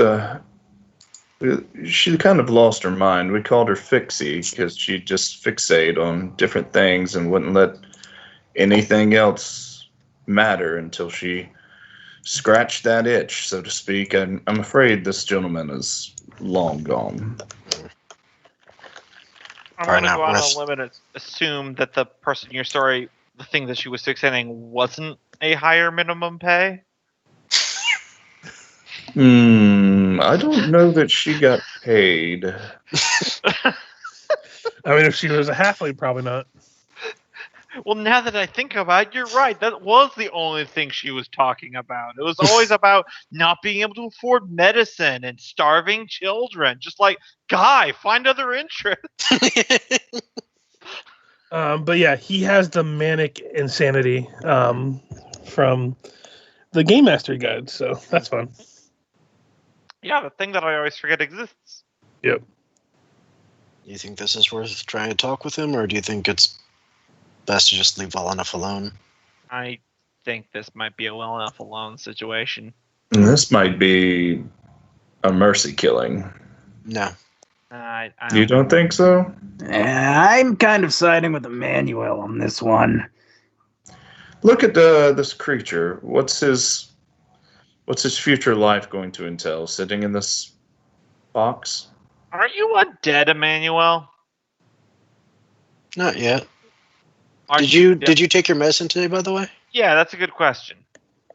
Well, I mean, when we started the day, yes, but then there's tomorrow where I have, I think I'm prescribing back.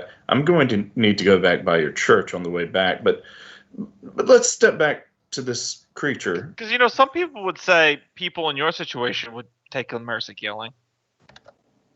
They might. I mean, if I get to that state in there, then yes, please do me in. If I have no future my God, fine. We can just let him suffer. Okay, I guess we'll leave the creature in a box to suffer. Still kind of a person.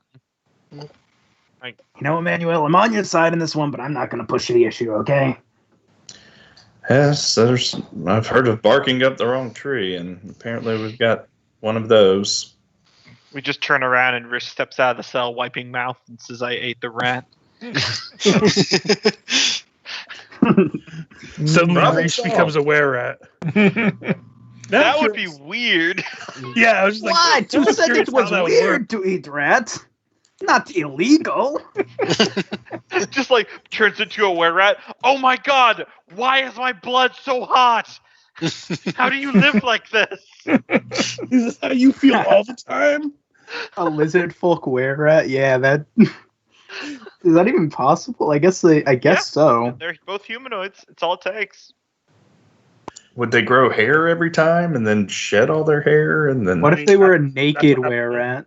they would have bad rashes. Naked mole rat, were-rat. Oh God. I mean, All of a sudden, last Ris'sh campaign, becomes very indecent. last campaign we were talking about vampire trees. So Yep, but that's see. I checked up on it. Vampires can only turn other humanoids into vampires unless they share a creature type. So unless you already part plant, you can make vampire trees. As awesome as that would be. What if Nothing you're of polymorphs a wouldn't help. vampire and you get plant shape? So you turn yourself into a part plant and then bite a tree. There we go. This is a tangent. Vampire druids. Let's make it happen. But yeah. I feel like there's some inherent contradiction in a vampire. Anyways. Well, if you focus more on the animal predatory side rather than the plant life part, it kind of works out. But anyway, yeah. Let's get through here. We're not killing him, and he can't give us anything because he's insane. Mm-hmm. But yeah, other than that, there's nothing else in either of these rooms. This one, though, like you can see that there's some hastily like clawed at on the wall, like very bloody claw marks of where the guy who turned into a ghoul grazed. Looks like he was trying to like scratch the walls to spell things before he was eventually straitjacketed. Can I make out what it says? Roll a linguistics. I can help. All So I right. actually do have ranks in linguistics. Linguistics. Yeah, I'll call everyone over and say, it looks like the ghoul was scratching on the walls over here, but Bam. I think he was trying to spell something. 27. I'm not gonna roll higher than that, so you can just use that. Yeah. You see, it's like a splattering of words: harvest, honor, pack, misgivings, lordship. Lordship is repeated several times. Yep, that's definitely not a bad sign. And then you also, like, as you're looking around, every like in a couple of the lordships, he dots the I with a 7-pointed star. Can I roll like a knowledge and ability to think if there's any lords of Foxglove Manor? Yeah, roll a nobility check. Oh, damn. So, hold on, let me get to something. Actually, what's your modifier for local? Because this is actually more local for this. +3. You still get quite a bit. So you do know some stuff about Foxglove Manor itself, as you're thinking about it. The manor itself is about 80 years old and has been owned by the Foxglove family the whole time. You know that some sort of tragedy struck the family a few decades ago, and no one has lived there since. Rumors hold the place is haunted. It is known as the Misgivings by some locals, particularly by Varisians, and it has a bad reputation. Strange sightings of strange lights in the attic windows, muffled sounds of screams from above and below, rumors of a huge bat-winged devil that lives in caves below the manor are just a few tales. The Foxglove family lived there as recently as 2 decades ago, but then a fire burnt down a servants' building, and a noble by the name of Cyrili Foxglove was found dead, burnt and dashed on the rocks below the cliffs beyond the house. And Traver Foxglove, the husband of Cyrili, was found in his bedroom, dead by his own hands. The children, including a young Aldern Foxglove, was sent away to be raised in Corvosa by a distant relation.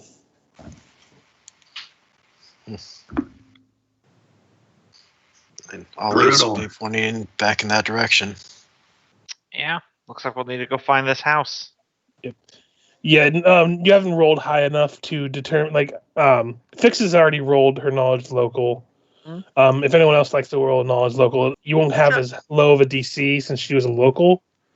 But I've been reading up in that archive, that library back in town to kind of explain how I would know this stuff. So, 25.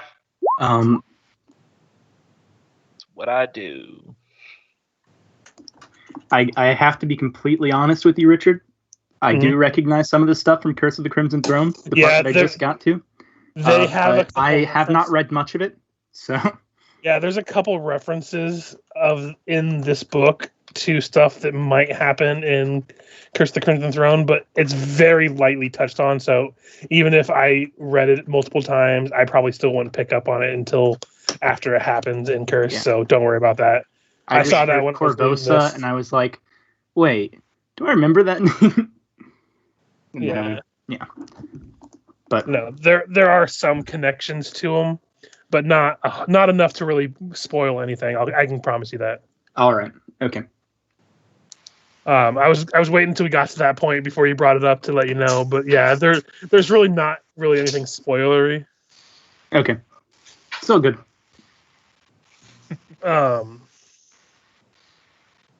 I got 25. Yeah, I'm just looking at. So with that one, you do know it is toward the southwestern side of the Foxglove River. You also know that from your studies, you saw some reading, and you picked it up on as you were about the town talk, and just like rumors, because Sandpoint's a rumor mill. Oh yeah. Foxglove, like Aldern Foxglove, has only recently returned to the manor, and he's had a hard time finding locals to aid him in the reconstruction and repair of the building. Until he had moved back in, the place was cared for by a man named Rogers Crazy, a retired innkeeper from Sandpoint. Sorry, was that Rogers Crazy? Rogers Crazy. Crazy. Gotcha. Bitches be crazy. It's more like praise be, I'm not crazy. Yeah. He and then let's see, 25. You pick up on some of the names from some of your just reading in general. Foxglove Manor was built decades ago by the name Vorel Foxglove, who was a merchant prince for Magnamar. He lived there for 20 years until apparently the entire family perished from a disease. Whereas the surviving Foxgloves of Magnamar shunned the place for the next 40 years until a man named Traver Foxglove had moved back in. Gotcha. And if I remember correctly, we said we don't know the exact location of the manor. You know the general area, and when we get back to the splash page, you guys will be able to see it on the map now.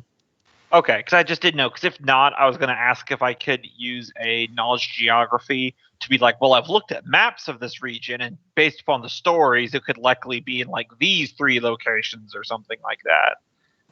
But if we already kind of know the area, then that's fine. Yeah. You guys, since you've searched this place, don't really need to be on this one, so I'll throw you back on the splash page. Yep. Let's see. There's the Foxglove. Oh, there it is. Yeah, you're over here at Habe Sanatorium where the flag is. But you, that's why I had to kind of manipulate the map a little bit so you didn't just see it right out the get-go and immediately be like, oh, there it is. That's where we're going. Makes total sense. But yeah, it's a little bit of ways out, but you do have the general idea of where it's located now. To be fair, based upon the descriptions from those stories, if that dot wasn't there, that probably would have been my guess. Yeah. Spooky Peninsula at the end of the river? Yep, that's where it is.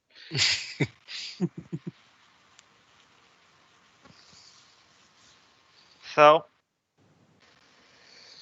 first things first, we should let that guy out of the basement. But then after that, what do you guys think we should do? Should we just head on over to the manor? Do we want to check out the barn along the way? I don't know if there's anything of value to find there, but I don't know how much time we'd lose taking that detour. Worthwhile, possibly. At least see if matches lumber mill.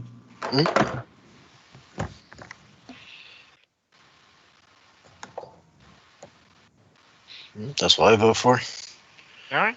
All right. So the question is, what do you do with Habe? So, yeah, Fix will want to do a scene with him. So, Yep. Fix would go down to the basement, untie him, just kind of make a point of looking around and say, so these were all patients of yours? He kind of looks around, like, he looks at the bodies that have been preserved and kind of shakes his head, like, in a shameful way. Like, so yes, they were. I don't know what to say. I didn't expect any of this. I just thought the guy was a thug, and I don't know. He was just trying, like, some of the people had gold teeth or something. I thought maybe he was just trying to make some extra money or something. That's still not a good answer, but I don't have a perfect answer. I am broke. And in full, honesty, we did go through some of your papers just to collaborate your story, and I do generally feel that you have the best interests of the patients in mind. It was just we'll call it an error in judgment. So I see no reason to escalate this anymore. I don't think this is something we need to bring to the sheriff or even really the community's knowledge. I do feel that this place has a lot of good it could offer to the world, and I do not want to see that cut short by the story of how a necromancer resided in its basement was to spread. I promise if I ever get another partner, I will make sure to be upfront that they don't get the keys to the buildings. Good. Fixa, if I may, a word. Yeah. Habe, what's 1 month's operating expenses here? I'm paying for the labor of my orderlies, the food and maintenance costs. Probably looking at 5 to 10 gold a month. Very well, here you go. And he's going to hand him 40 gold. Oh, well, Don't take on any new partners. I'll be back in 4 months' time to check on you. And I trust that Sarah and Ray will look upon these good deeds. Fix is smiling brightly, actually. yes, sir. I this will cover quite a bit, and I don't. I won't get any other partners. I promise. I am very sorry about this whole ordeal. I know I had an error of judgment with just watching the gentleman transition to a ghoul, but my research isn't exactly the most well respected. I'm trying to find lasting things that we can delay diseases, or at least at the best option cure them, but that doesn't come without further study. Yes, but it is also important to remember that even in death, a patient is worth respecting. I will remember that. And he's like, I am very sorry. His head is like hung very shameful. Like he doesn't even want to look anyone in the eyes right now. She would put her hand on his shoulder and just kind of try to capture his gaze and say, we do make mistakes in life. It is definitely important that you learn from them and take those lessons to heart and move forward in a positive way. I fully expect you and your orderlies to tend to the final rests of all these present, and it is a task that I must strongly insist that you take hand in personally too. Of course. In fact, when they eventually returned, they kind of ran away of the commotion. I will ensure that we actually have with a little bit of the money that he's like, Mr. I didn't catch your name. Emanuele Depardieu of Malthun. Mr. Emanuele here. Emanuele Depardieu. Yes, him. I will. I promise to construct a small cemetery nearby to properly bury the bodies with respect, so something like this doesn't happen again. I won't put it exactly next to the house, but it'll be a decent, proper area to entomb the dead. Good. And if you need anything, if you have any hardships or anything like that, please come to the church in Sandpoint or send word, and I will see what sort of help me and mine can offer. And yes, of ma'am. course, I think Emanuele will also be interested in stepping in from the sounds of it. He seems interested in investing in this place since, again, we both see that you have good intent here. Just try not to stray from that path. Of course. And it's more just like thank yous and salaries and stuff from there on. Yeah. But you all eventually exit, and you said you're going to go investigate the barn? Yeah. I was going to do one last thing after everyone else is leaving. I'm the last one in the room with that guy. Mhm. and I'm going to go over to him and I want to give him 9 gold as well for the running of the place. And I'm going to like say, hey, listen, I'm sorry about the whole her carrying you around in a rope and sticking you in a basement for an hour and everything like that. She's going through some stuff right now, and I think like exerting force over another person was somehow therapeutic for her. I mean, you guys were attacked by a ghoul and necromancer, and you also aren't reporting me to authorities. I think we can call it all good here. Yeah, no, that's very fair. I just want to let you know. You know, crazy people are writing notes to her. Someone that she seems to know for the past tried to kill her a couple weeks ago. It's a whole thing. Yeah, that sounds like it. I'm going to start cleaning up now. That'd probably be for the best. Oh my God! Can you imagine him cleaning all that up by himself? But yeah, you all mount up back on your horses, ponies, cats and snakes, and make your way towards the barn. This is probably a good point to take a bathroom break. Yep. Sounds good to me. I like the line. You all mount up on your horses and ponies and cats and snakes. I like how we all went, yep, at the same time. I finished transcribing everything into the sheep's spellbook. So do you need that handout for his spellbook anymore? Technically no, but If you want to hold on to it, I'll just leave it up there. But yeah, I haven't transcribed it onto the character sheet page. So. How many spells does he have? Ris'sh have now in her spellbook? It doesn't give me a quick count, but yes. That's got to be the biggest spellbook for this level ever. this is also why I kind of encourage somebody to play a wizard. This AP is a gold mine for a wizard. Like, look how many spellbooks you found already. Yeah. Yeah. I don't remember finding that many in any game. That's one of the things that got me a little annoyed when I was playing Amadeus is the sheer lack of spellbooks in that campaign. Yeah, I was trying to think. Way of the Wicked, what did we find? 4 over the whole AP? Well, that's really the only incentive to play in a wizard versus playing most other arcane casters. Yeah, we as a group we need to pledge have the to always largest have a discoverable spellbook for every wizard. You know, Like, you don't have to find them every adventure or anything, like every 5 minutes. I'd say every time you kill a wizard. Yeah. But Wizards are special in that they are the only class that has the potential of learning every spell on the wizard spell list. Yeah. But that should be, like you make a sim that has the cooking traits, you want that sim to learn every recipe. Mm-hmm. I didn't even know Cope. I don't know why it surprises me, but I know did not Laura that you were playing feels me Sims.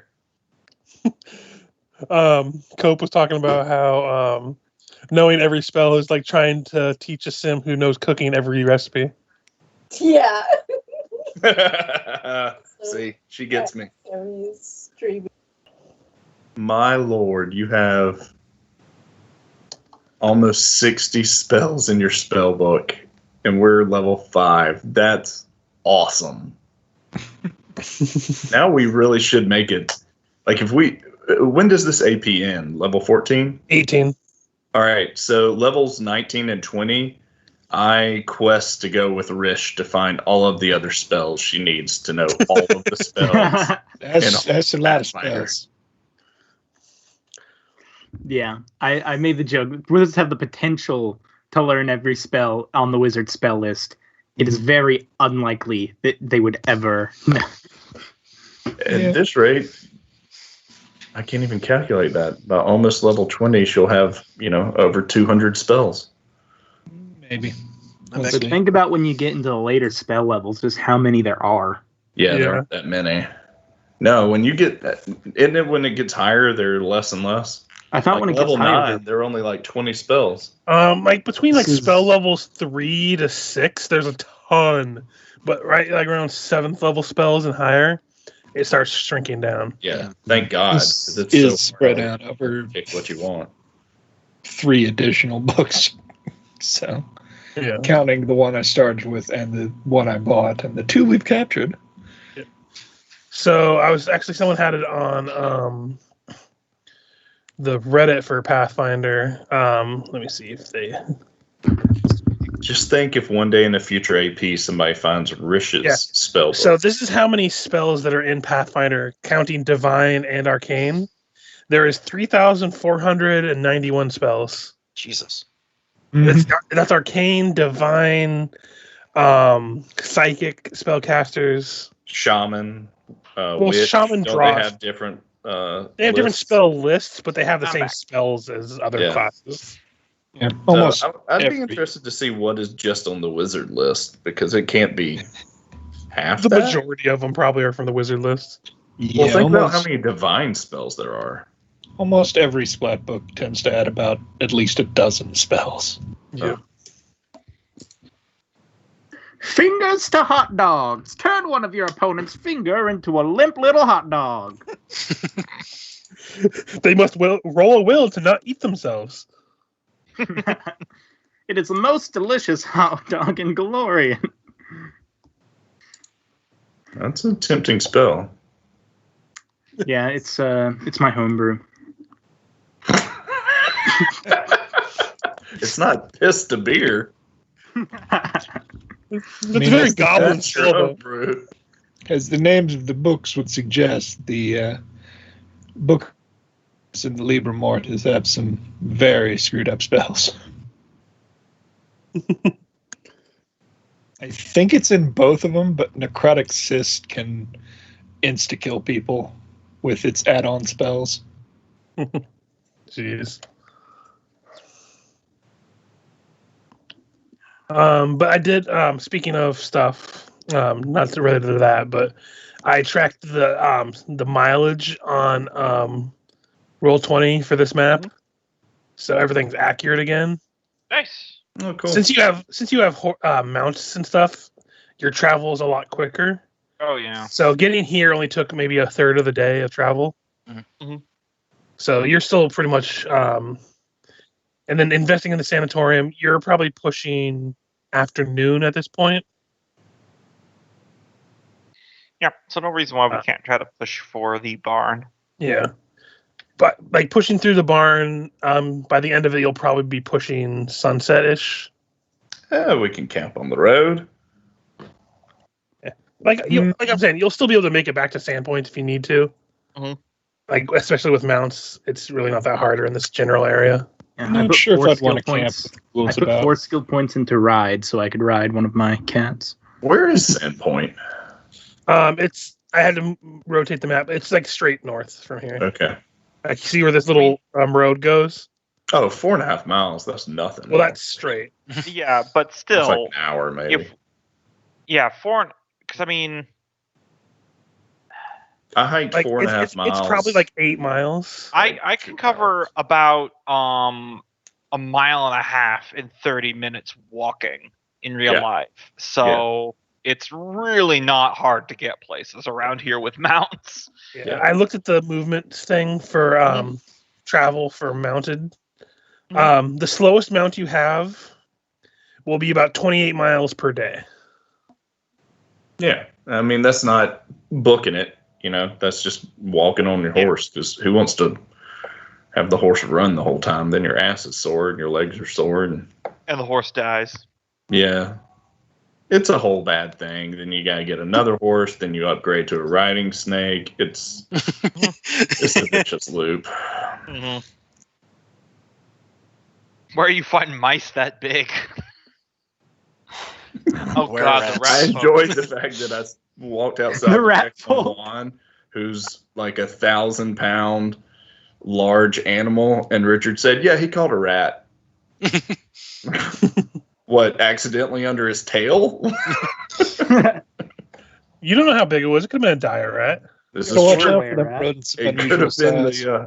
the brother of that guy upstairs. Yeah, that's what Emanuele meant when he said mercy killing. Just feed it to Juan. He was just looking for a meal for his pet. So yeah, I think everyone's back. I'm here. You set your way towards the farmlands to head towards the barn to the south. Oh, is it just we don't know where it is? It's just we know. You know the general area, but From the farmlands to the barnlands. Let's go. I'm just checking something real quick. I assume it's near the river, Fox something River, which I don't see.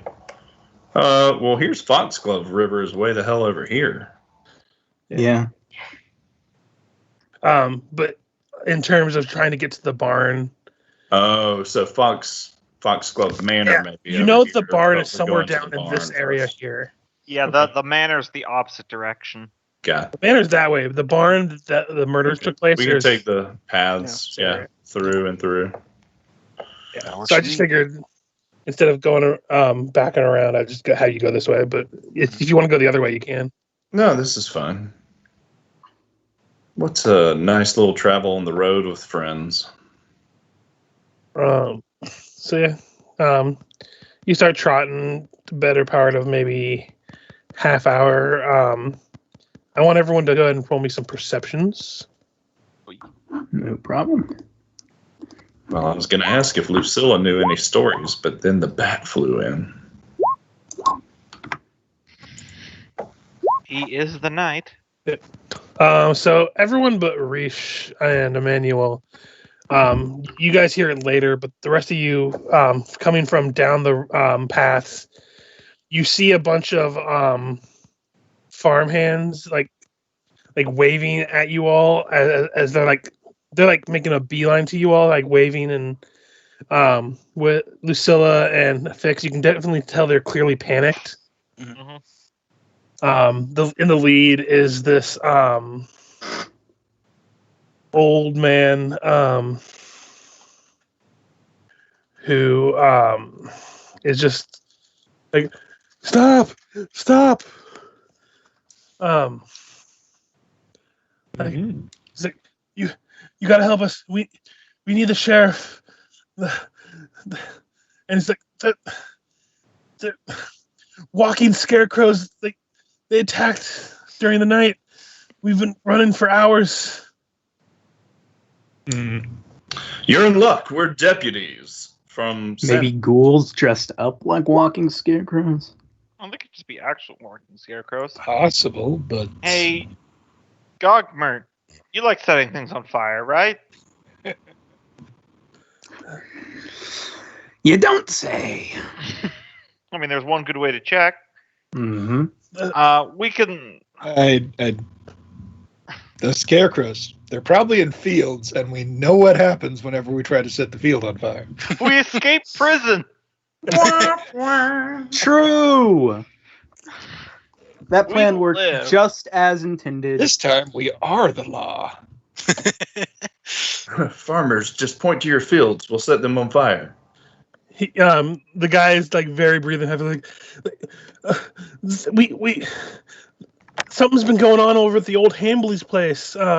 Things just ain't been right there for a few days now. Me and some other folks decided to go pay a visit last night, and some scarecrows looked like corpses just started attacking people like animals. They even ate the dogs.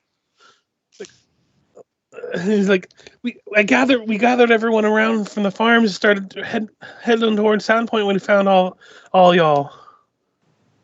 How Fear far not. away Your is it? friends from Althune can help. Which direction have you come from? We just came from my Not barn. all from Althune.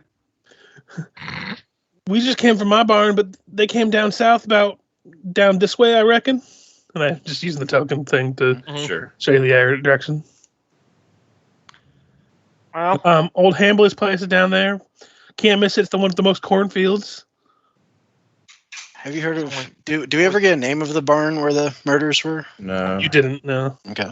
But a It barn seems burned like a recently. A barn burned? Sorry, I thought somebody else was People talking. murdered in it, yes.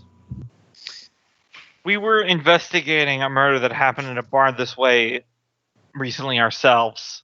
These incidents might be connected. Maybe I heard of some killings over by the Soggy River. It might be near there. Right. And which direction would that be? I point for Emanuele. I memorized the map. Yeah. Yes, order of business. See where their farm is. Hmm. right. But yeah, old Seems like- Hambley's place. It's I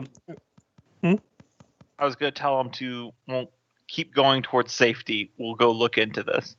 It does seem like the more pressing concern, don't you all think? Of course. Yep. Could be nest. Sure. okay.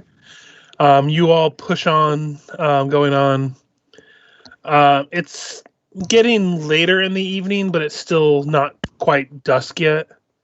By the time you get to what he was describing of long rows of cornfields. Give me a second. I'm going to take you to a map. It's always the corn farmers. Because before moving to the capital of Andoran, Lucilla actually did grow up in rural farming communities. You know, Yes. I agree. If you farm corn, you're a weirdo. Never been a normal corn farmer. Any other I lived type in of farmer? Nebraska. Okay. I can agree. Only reason why you farm corn down here is to hunt deer. I'm gonna make it down with the sickness joke, but I can't remember if that was corn or not. I've known lots of sunflower farmers back in California. Hmm. That was a thing. Almond farms too. The only people around where I grew up that grew corn did it so they could cut them into mazes for Halloween and sell it to people. Yeah, pretty much. But yeah, as you make your way down into these cornfields, you follow the path a little bit here. Oop, that was disturbed. Darn. These footpaths are dusty tracks about 10 feet wide that are hemmed in by these fields of corn. You know that the farm, like as you were coming over some hills, you kind of saw the vague lines of the tree, the building in the distance. So you know where it is on the map, Mhm. where it is there.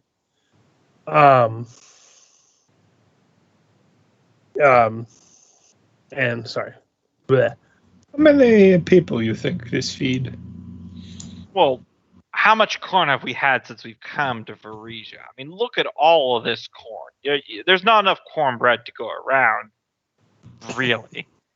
I mean, I don't think any sort of government subsidizing all of this. I Well, think it's- these types of fields are perfect for providing for a great army because the corn you can take and dry.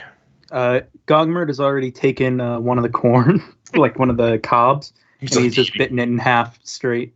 not even commenting about it. Like, that's not even a crime in Lucilla's book. I mean, Doesn't chaotic bother to good check any- it. I mean, I'm chaotic good anyway. I'm fairly certain at some point in childhood I stole someone's produce.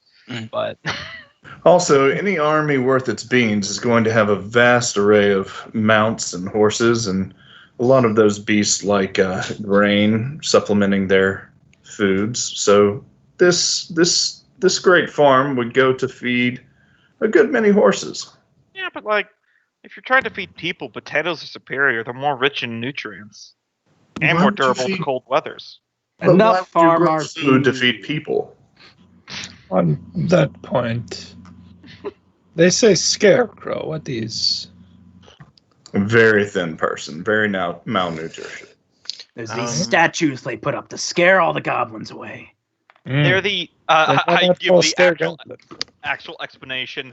It's a mannequin made out of straw and old farmhand clothes that they put up in the field with the hopes of scaring away crows. It doesn't work, but it gets other birds, making them think that there's a human in the fields. So he's either magic or very smart undead, and we know he's smart undead around. I think I'm still going to go with starving humans. Would explain why I they just eat wonder dogs. why you would dress them up as scarecrows. Also, and as I'm writing, I reach out and also just pull an ear of corn off of this field. If they were starving humans, there would be a lot more available things than people with dogs. It's probably a lack of meat. But yeah, you guys can decide which way you guys are wanting to go and all that. Probably towards the house, although Yeah. Yeah. Can we see the house? You know the general area. As you came over hills, you saw it. Okay, good. I'm going to guys give you control over the little flag that's there, and you could decide which paths you want to take. Because have y'all ever gotten to walk in like a real cornfield? Mm-hmm. The one where rows have been cut and it's like 6-7 feet tall. Yeah. Mm-hmm. Yeah, it can be pretty Unnerving. confusing. So yeah, like I said, you guys have control over the flag, so you can just move it as you see fit. If you guys see my measurement, that's Mhm. my proposed path.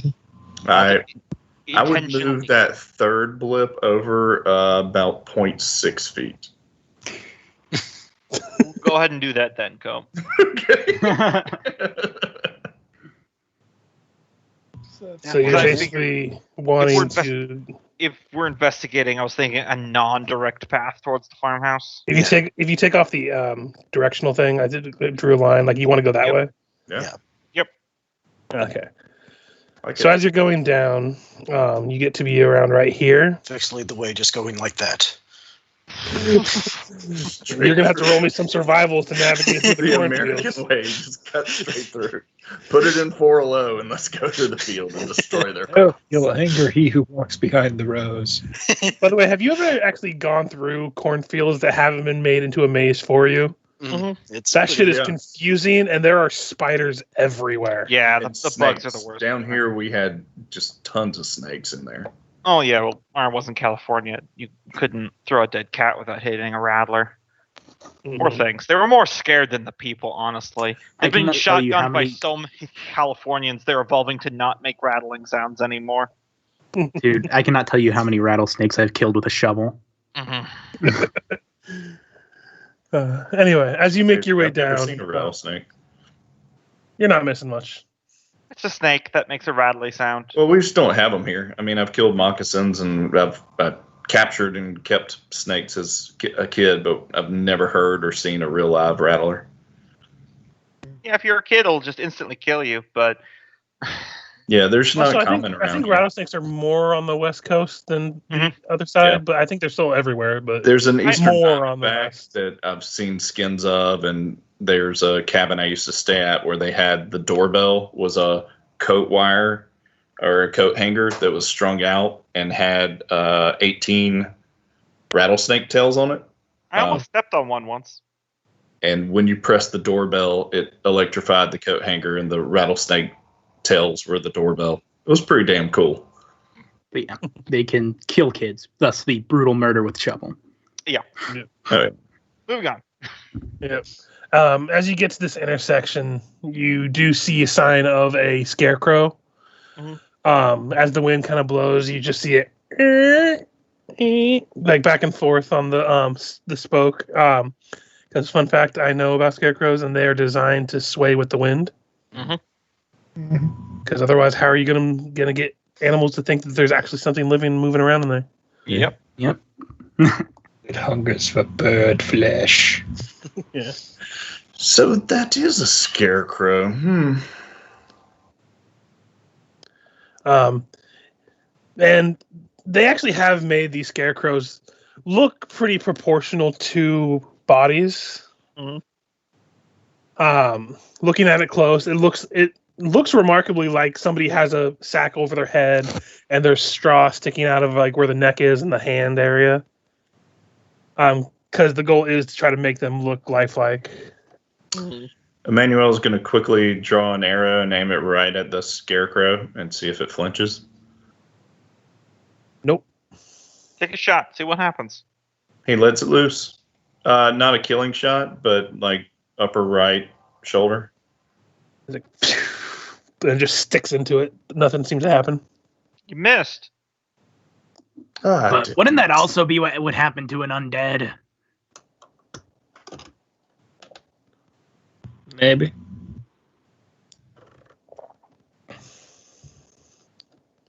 Fix will detect evil on it. No evil. Okay.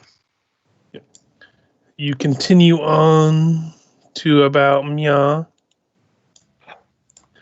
You come to near the intersection, and on both sides of the cornfield, you see a grand total of 4 scarecrows. And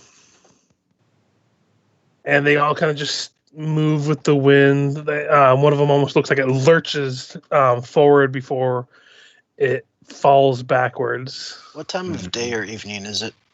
It's equivalent to maybe 6 p.m. Okay. Detect magic on the scarecrows. No magic. Detect evil. You do get some evil off of these ones. Fix will do the look of saying, yeah, these things have an evil aura about them. I throw my returning dagger into its head. Okay, roll an attack. Because it comes back to me, so what the heck? Why not? Let's see. Didn't you see? I just shot the other one with the arrow. Barely does any damage, but 22 to hit. Oh yeah. Give me 1 second, because I'm about to transfer you all into a map. As you hit this one with this dagger, and it actually does hit it right in the head. Mhm. It's like, and you see this long tongue slip underneath the sack of like the head that's kind of covered the head, and the actual tongue lifts it up so it can look at you, and they begin to try to break free from their binds. So let's bring you over to this map. Oh, this is super scary. Would like to have, with our little nudge, wink, wink thing, have put up my shield. That's fine. Yeah, because all of us can communicate so easy. Now I love that. I like to think that how that went down was Emanuele detected magic towards the zombies, saw nothing, and as he said, well, they don't detect as magical at all. Fixa detected evil, communicated to y'all. Lucilla threw her dagger.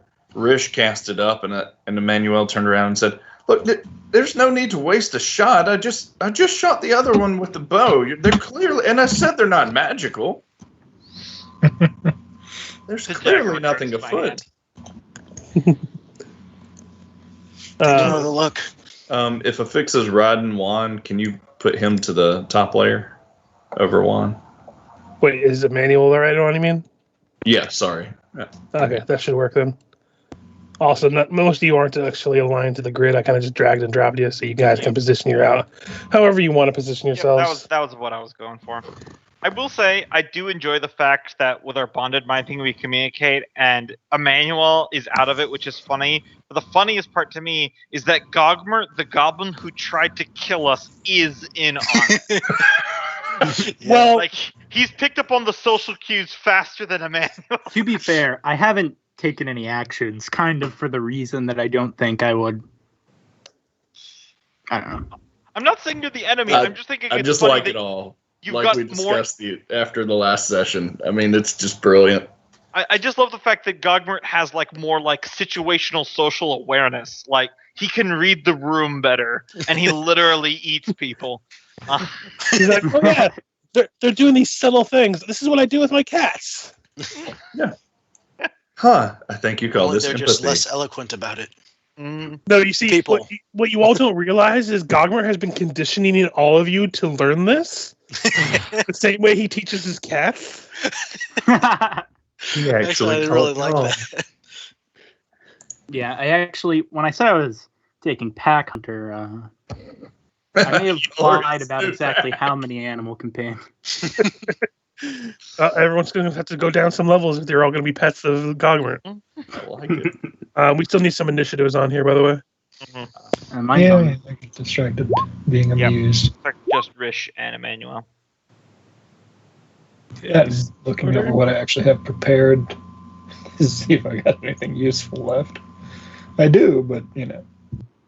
Ephixa, you're first up on the initiative. These ghouls, you know for sure, are all still like tied up in position of being scarecrows. Oh, also, I think I said this before, but all of my commands given to my cats are in Goblin. I figured. Alright, so Fix like, get him! That's Yeah, almost move as up bad as and- German. I imagine the corn is difficult terrain.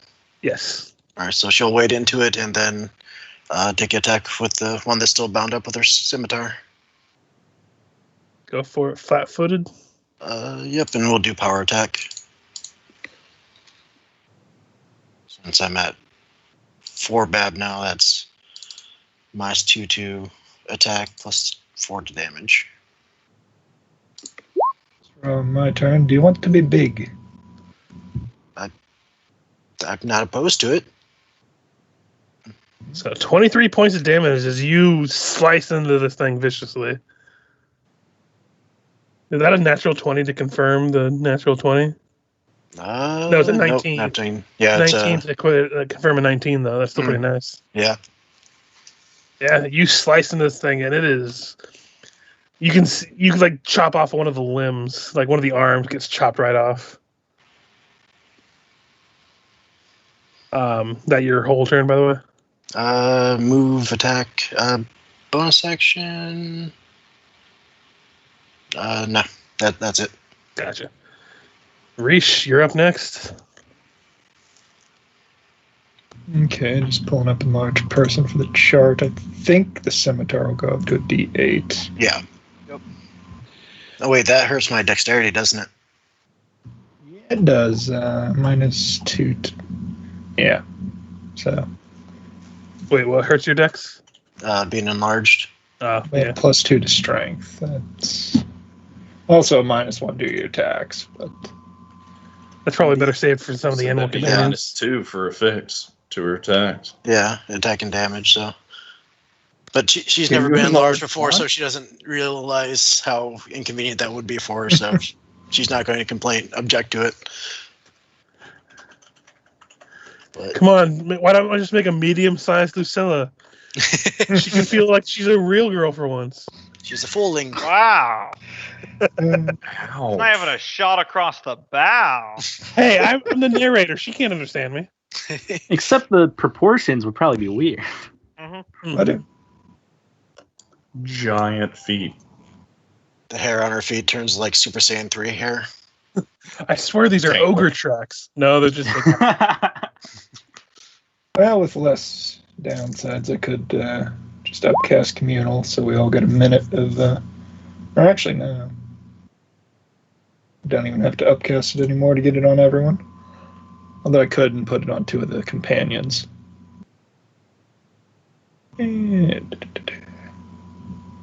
Yeah, I'll upcast it and put it on the cats as well. Emanuele. Oh, I see where your loyalties lie. Lizard skipping the snake. Eh, hey, greenskins need to stick together. I though could put the Ris'sh is protection white. from evil that was going to be yours onto the snake. It's like New Jersey versus New York. The snake has held his own pretty well. The cats are. I don't know. They're Yeah. wild cards. If the snake goes down, it'll be impressive. And I will save you the trouble. Everything that's going to fight you here is all going to be evil, so everyone will have a +2 to their AC and resistance. Mm-hmm. Which It's a- probably come in Yeah, it's a handy. +2 resistance bonus to save, so it doesn't stack with your cloaks if any of you have them, so it just becomes a +2 instead of a +1. Mhm. So just keep in mind, if you have a cloak, just add a +1 to your resistances, and if you have any deflection bonus, I'm not sure if it will stack with that too. So I'll let you guys figure that out on your own for your characters. What's a does Dodge anybody not have the a only deflection thing. bonus? I think it's the ring that gives a deflection Yeah, bonus. ring. Okay, protection yeah, would- we're not that far along. Do we have a protect evil token? I know we have protect element tokens. I didn't make one, and I don't think Richard's added any of his own, so. All right. Oh well, I'll just remember. It's one of those things like, pretty sure I didn't make one from Mirror Image either, because I just did the base stats and a few things. Does Ris'sh want to move away? Nope, there's a mirror image right in here. It's the one that I supplied you. I might move up there a bit, but that's it for my turn. I meant go right in front of a zombie since you can tank better than 4/5 of the party. No. I'm kidding. I just stand my ground, see what it does. These two are going to try to 20 break. AC at the moment. 22 with an immediate. Okay, the top two cannot break free of their restraints. Why would they tie themselves up? Emanuele. 2 hours earlier, they're standing up on these posts. This is a great plan, dude. Clearly, This is going to be so fucking funny. Yeah, bro. Hide up the top two. All right, we're gonna. I don't think Juan has reach. I think he only has 5 foot. Quadrupeds tend not to. Gonna act off of that, so he's gonna step up and take a bite. What about nopeds? What do they usually have? Usually get lumped in with quadrupeds, same with the hundredpeds. That hits and grabs. So that's, let's see, 28 points of damage. Holy crap! Yeah, it's hurting. All right, and I then love the idea that he's tied to this post, and then Juan grapples him, and he's like, he "What just else am I gonna do?" he's gonna wrap around him like a barber's post, barber pole. And so I guess Emanuele's gonna try and kill shot in the head here. You will have some penalties because you're firing essentially into melee if you're mounted on your mount that's grappling it. That is a big question. Can it grab while you're riding it? I don't know. Well, How it would doesn't that have- work? Between Technically Cool. speaking, us saying that it constricts around it is thematically, like, technically it could just be biting it to grab it like wolves do. Yeah, that's No, true. with the constrict ability, though, Grapple can be any, and constrict it's- can be any part of its body. So it could be around the back of its body. I don't know. Where do you think Emanuele sits on a snake? yeah, because it depends on where the saddle's mounted. I'll think about it for later, but for now, it's fine. Yeah. I'll I have would to say do the saddle would be research on like what would up happen close. if you saddle the snake, I guess. I mean, I I would- imagine it's close to its head and it's constricting Yeah. with the lower half of its body. Snakes are big, man. Yeah, that's fine. And this one's effing big. Yeah, this one's the size of a horse. I think they're bigger than a horse now. If Yeah. you stretch them Yeah, out. he's bigger than a horse now. In the same size category, but yeah. It's probably like 30 feet long. Yes. Spoils a lot. Well, So he is. I'm gonna shoot. You tell me what penalties you want after. I'll just roll. it'll just be a -4, so Yeah. doesn't matter. You do finish that one off. Would you like to describe your kill? I would like to describe my kill, although unfortunately now I have so many doubts about how I'm riding a snake. It's wrapping around it, and I'm able to somehow tap it in the top of the head. The way If you ever played Mount and Blade, then it's very easy to see, because all those archer shots from the top of a horse where a guy's just walking below you and you shoot it right in the top of the head.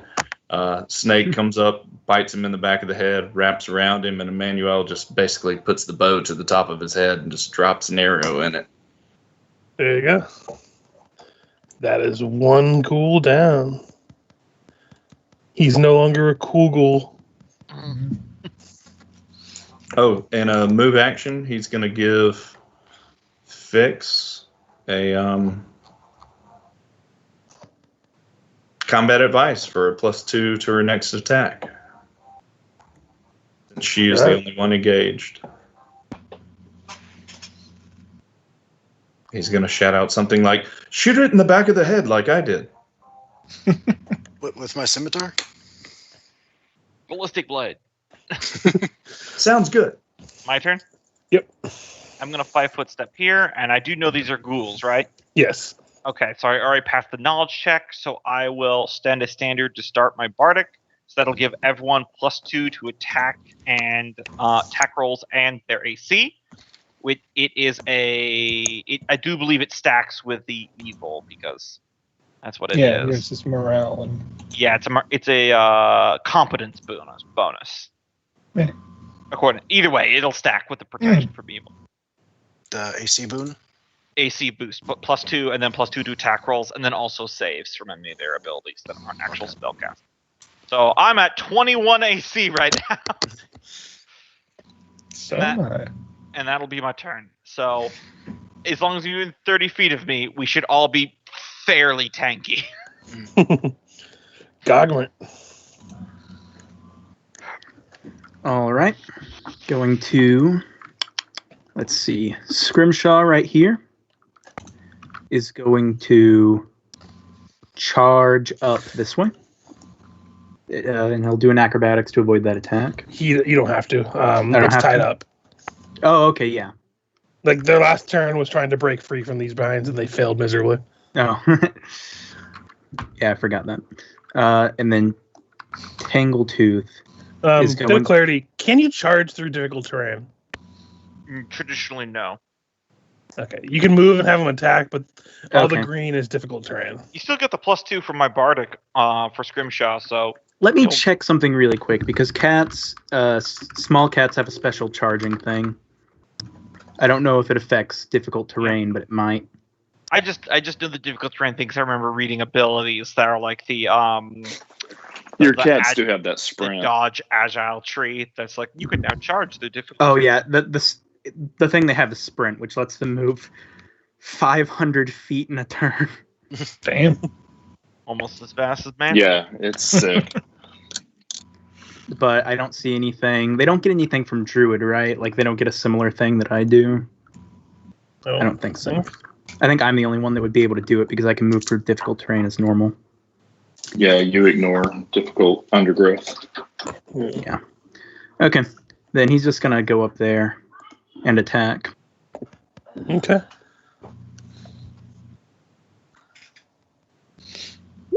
Woodland Stride.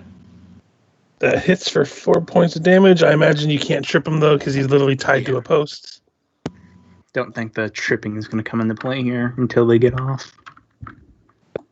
And then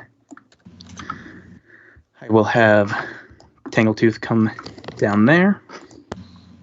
And Gogmert will position himself right there. Yay, flanking. Flanking. I'm a rogue, and now I have my own flanking buddies. Crazy. And I do think I'm actually going to do the 2 claws. And everyone still gets the +2 from my bardic there as well. So Wait, can they use 2 claws? Oh, yeah, you're right. It would only be the 1, so just do the 5 damage. Okay. Yeah, Or if 14 hits, I don't know. They're tied yeah up. it does. 16 technically.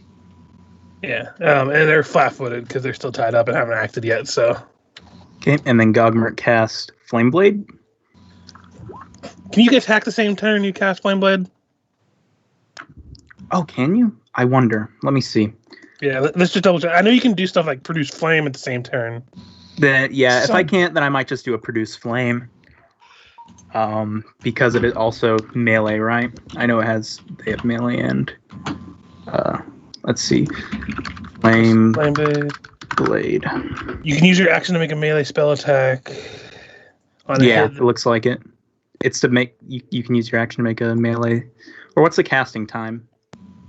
1 action. If you let go of the blade, it disappears, but you can invoke the blade again as a bonus action. Oh, it's a casting time. Wait, no, this is the wrong. I'm on the 5e thing. Yeah, I was casting say time bonus is- action. Wait, Is, I'm like, one wait, why is standard it- why is it action. so- One standard cast. action, which means I wouldn't be able to cast it. Yeah. So instead, I will just take out my Dog Slicer.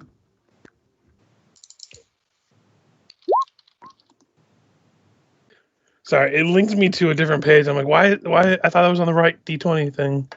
That hits, good. and that would be your sneak attack too. So Yep.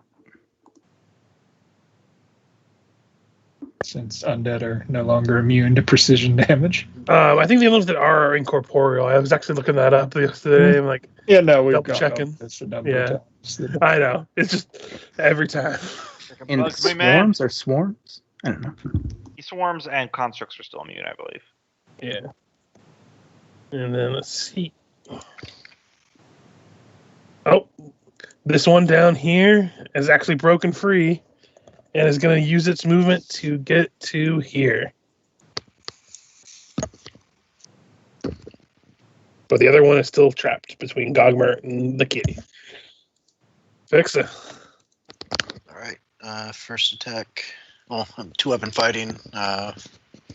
Scimitar. That hits, and you can save your 2-weapon fighting because that one kills it. All right. And then she will use her move action to 10, 20. Get there. Got it. And then use my bonus action to get into what was it? Upsetting shield style. Yep. Yeah. Okay. Ris'sh, it is your turn. Yeah, finally used this fancy crossbow I bought. And, well, now she's in melee with it now, isn't she? Yep. You're like, God damn it. Screw it. Yeah, -4. Then. -4. Probably Yeah, with won't the -4, that would miss. Well, +2 for me. Yeah, it's still gonna miss. That's incorporated. Okay, never mind. Because I got the buffs all set up on the page. That turn order for the ghoul is gone. Are you moving anywhere, or are you done with your turn? Yeah, I'm done with my turn. Gotcha. Emanuele. All right, I was just thinking. Please hold. Sorry, I had my earpiece in and my microphone on, so that really confused me. And I understand why there was someone mimicking my voice in the background exactly the way I sound. Yeah, 3 hours to get that. Yeah. No, You probably had a couple drinks before the session started this time. No, I'm there now. So I've got a +2 from Lucilla for attack. And I think it's like attack, AC, and saves. yeah, I'm just worried about attack right now. I'm gonna take a shot at this guy. Give combat advice and covering it fire to Ephixa. Another +2 to my next attack. And yes, and to your AC. That's not rolling. Did it roll? No. Sometimes it takes a second. It's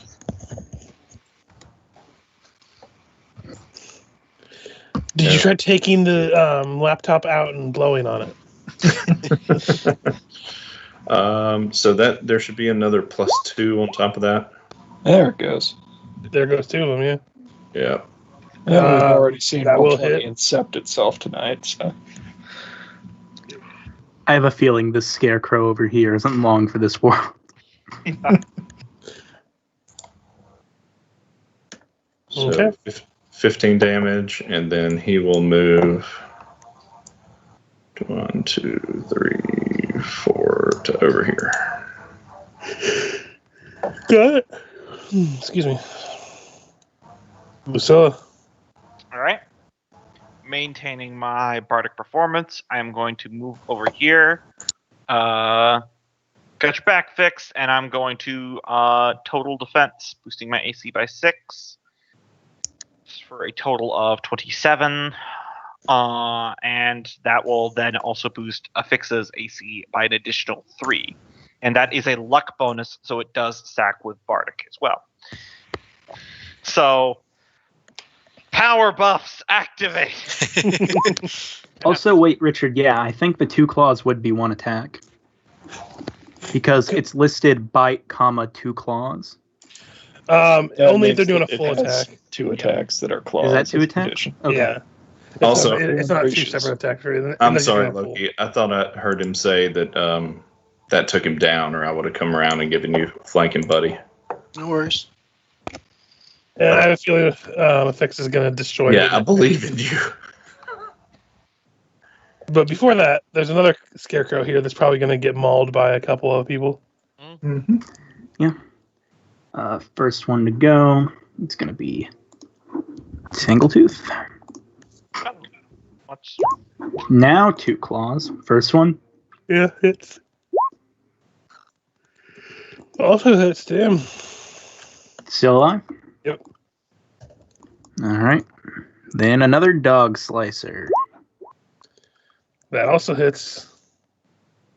4 sneak damage. That's just enough to Well, it's not technically finished off. It's staggered, but I will save you the trouble. It tries to break free this next turn coming up, and that drops it down to -1, and it dies. I think undead are instantly dead at 0. I know. I know there's some kind of rules about that. Either way, it would be Except dead. for So, vampires and liches and stuff. Something to remember. so there's only one of them that's going to get an attack. It's going to attack Fixa. All your bonuses to AC. Oh shoot! I would have moved the cat down there, but he was up there and That'll miss. What is your AC now with all those bonuses? 27. That's 2 more Hey, attacks, a same bite, and 1 more claw. I can only get hit with a crit. Yeah, it just completely flails against you, but you're just like pushing at it with your shield, keeping it at bay. Like one of the Lucilla claws- keeps bumping into me just at the right. I imagine time. like when one of the claws goes, I just grab your belt and I give you a little yank back, and it's like a half inch from your face or something like that. I imagine I'm just, like how with total defense, I'm just trying to avoid getting attacks. Now I'm also watching it for you as well. Right, how I right. kind of imagine it. I also like the idea of you swinging your whip around too. Yeah. So that you're not just like a bumbling imbecile, but you're getting Yeah. better. That's what I was thinking of. It's not like I'm actually just comedy of errorsing this. I'm just kind of. I was going for like a scrappy meat and potatoes assistant. Granted, sometimes comedy of errors is good too. Yeah, it Yes. is. In this context, though, it looks like we kind of have this fight in control. So Yeah. All right, so 2 weapon fighting, scimitar for 1, Oh yeah. and let's see. And your fucking Damn, you're high damaged. 20 attack rolls. I know. And my shield. Oh yeah, that'll finish We're that playing one off. Pathfinder, Richard. We're level 5. Would you like to describe your kill? Yeah, basically cuts it like from stem to sternum, and then follows through with that motion, catches it on one of the spikes of the shield, and just kind of impales it on from its temple through, and shakes it loose. Well, there you go. 5 foot step over. It's over now. I don't think there's anything left alive now. What about the one between Gogmert and Kitty? I forgot to just put the X on it. Oh, gotcha. So Looking at how Gogmert fought this thing, I don't think you guys would like how much he knows about the vital spots of the human body. Yeah, and how well he's trained his small cats to help disembowel. I have a question actually. Speaking of Gombo, what's the bonus that your Bardic Inspiration gives? Like Plus what 2. typing? It's a competence bonus. Okay, it's a competence bonus. It's then- one of the Okay. rare types. The reason I was bringing it up, Fix with you usually have guidance put on your first attack from your. Yeah. And those don't stack because that's also a competence bonus. Okay. So if you have the buff from Lucilla, which is higher, you wouldn't be getting that as well. Is that for the attack roll? Yeah.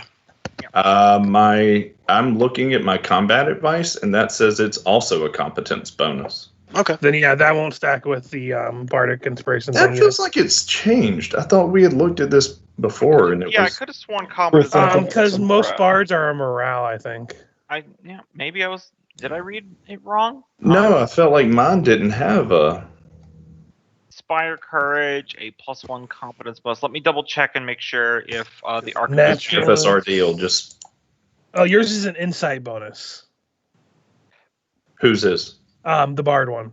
Oh Okay. yeah, sorry. My Okay. natural assistant insight bonus, not a competent bonus. Yeah. Never mind. So the bardic, your combat advice doesn't stack with her guidance one. From Right. her. It'll just give Familiar? her +1 on top of Yeah. her normal +1. But my naturalist bard one stacks with everything. Sorry, I was looking at the numbers when I was hovering over something. Yep. Like, wait, this isn't adding up. So. Yeah, you got to get it right when we're Oh yeah. trying to do this, you know. And And- I could always apply the guidance to my second attack since his Yeah. combat advice goes away with the first one.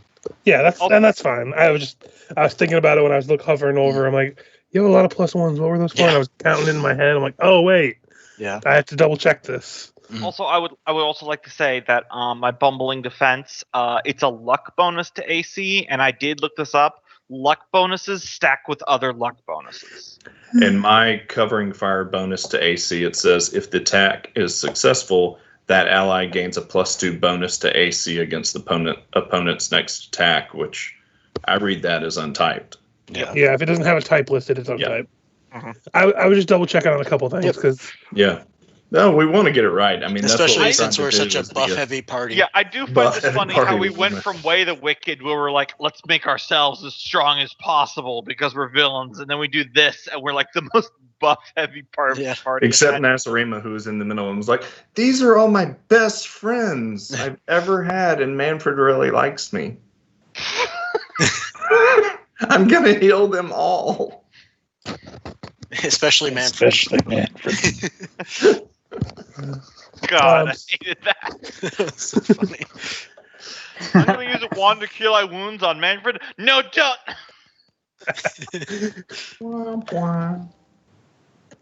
you all do continue on down this path after you swiftly dealt with those ghouls. You get to be around almost. You can start seeing the tops of the house and barn when you come across another scarecrow. Yeah, keep an eye. Just really quick, as we're walking down this way, Gogmert will just mention that. Well, I guess that explains why they're dressed up like scarecrows. Someone must have come here in the night and taken all the real ones down. There's another lone scarecrow in the field, and you actually roll perceptions. Emanuele's not going to roll because for once he's confused because somebody else said something really dumb. Lucilla and Ris'sh and Gogmert, you hear like coming from the scarecrow. If they're within 60 feet, Fix is just auto-scanning them. I'm going to throw a Disrupt Undead at it, in case it is. Oh, nice, because if that isn't undead, it won't do anything. Or maybe they are fulfilling the purpose of a scarecrow. You as you scan and Ris'sh throws out the spell. Not evil, and the spell doesn't hit it. Aha. Guys, I think we're going to need to invest in a pin board. What is a pin board? It's like when you, or a cork board, I meant. I think you I want. should get down. Yes. If this isn't an undead, it might just be a person tied up in the field. Indeed, but let's keep a perimeter. It could be a trap. This is a basic bait and ambush trap if I see, and Emanuele's going to ride out to the side. Yes, it's exactly what I would do to someone. With his snake crushing tons. Yeah, I was tons just gonna of say. corn. I was just realizing how not stealthy the snake is in this specific scenario. Oh, and I'm picturing that the snake can raise its head up pretty high, and the saddle. I don't know where the saddle sits, but Emanuele can get pretty high, so he's I looking. I imagine you're close to the head. Yeah, just behind Alright. the Yeah. skull. So Here, he's Richard, he's- can I draw something on the screen really quick? Sure. If you're on the snake, and the snake is like this, right? And its head is right here, I think your saddle is like right here. Yeah, that's what I was picturing. all Yeah, right. that makes the most sense. I Because think. like when you constricted around it and then you shot it, I imagined the bottom part of it there was coiled around it, and you were like up in the air over it, and then you Yeah. shot down at it. That's what I was picturing too. Yeah. To be fair. Plus, it seems like a solid vantage point for an archer. Yeah, it's generally really Yeah. good. That's good. And snakes often, I mean, they swim like that with their heads up out of the water. So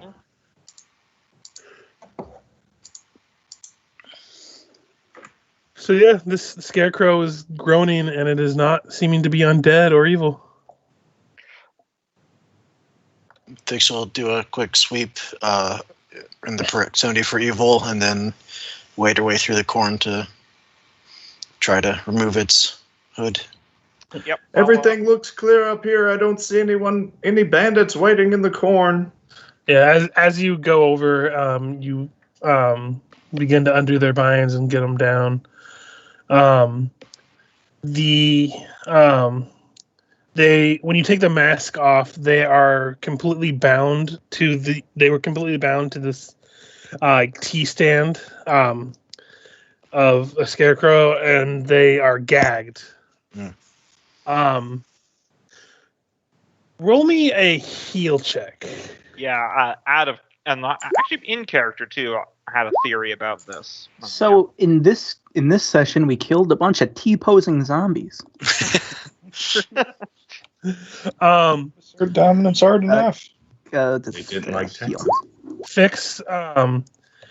This person is very near the end of a ghoul fever, and they're like, thank you. I've been up there for almost. Well, it felt like days. Like, I'm so tired. Who did this to you? There's some monsters in the barn. Please, I just want to go back to my family. All right. Come with us. We'll get you there. Okay, so what you guys doing? Yeah, this is Lucilla non-verbally communicates with the four that she can. This is what I was worried about. The killer is infecting people with ghoul fever and then tying them up and as timed killers. It's chaos and cruelty, not targeted. Exchanged all via looks. Yeah. Emanuele's going to ride over. What's the verdict? Barn. I half expected you just to put an arrow in this guy. I'll see if he could hold on. We need to... I mean, let's be realistic here. If we're going to bring him with us, I mean, he could turn into a ghoul. I mean, someone has to say it. Is this in the bonded mind as well? Yeah, I want y'all all to be in bonded mind. This is perfect. Fix will, through bonded mind, imply that, she'll keep close to him and, in such an instance, if he goes down and seems to transform, she'll be there to quickly put an end to it if she can. All right. Like, are you taking this person towards the building with you, or you? Yeah, Let's stop here. She's I'm gonna not have willing Shriek. Let's stop here. I'm gonna have Shriek go and look at the building before we do. That's a good idea. This is all in bonded mind. So, hello? What's going on with the person? We're just looking at each other. He lets and out nodding. a whistle. He lets out a whistle, and Shriek comes down from where he's been circling us up ahead. Also through bonded mind. Well, no, the whistle. Emanuele looks up. There's still Seeing the complete bird silence scout. since he's gotten over here. The bird comes down. Okay. I'm going. Go ahead. Yeah. Then I'm just gonna do what I just said. I'm just gonna have him scout the direct outside of these two buildings. Okay. Yeah, that's a great idea. That's what I was thinking, is send your bird out to scout. The rest of you, it's we taking up a perimeter? Yeah, I think we'll just stand our ground for the time until we get that scouting done. So go ahead and roll me a perception. All right. 20. Not bad. Wait, hold on. Sorry. Why is this fucking up so bad? The thing with birds is even at low levels they have good perception. Mm-hmm. Shriek is still level 1. Or no, I think he leveled up last time, so he's level 2 now. Good God, with a +9. He has That's skill awesome. focus and perception. Yeah, most birds have skills, focus, and perceptions. It's crazy. So yeah, as you have it scout around, the buildings seem very quiet. It doesn't seem like anything is like with that 20. You notice that the townhouse that's next to the barn, the door has been left ajar. But that's all you can really make out, other than It just looks like a very mundane house and barn. All right. Nothing's outside. The door's just left open. Let's advance cautiously. Yeah. To be more specific for you, the barn itself is a large two-structure with an L shape to it.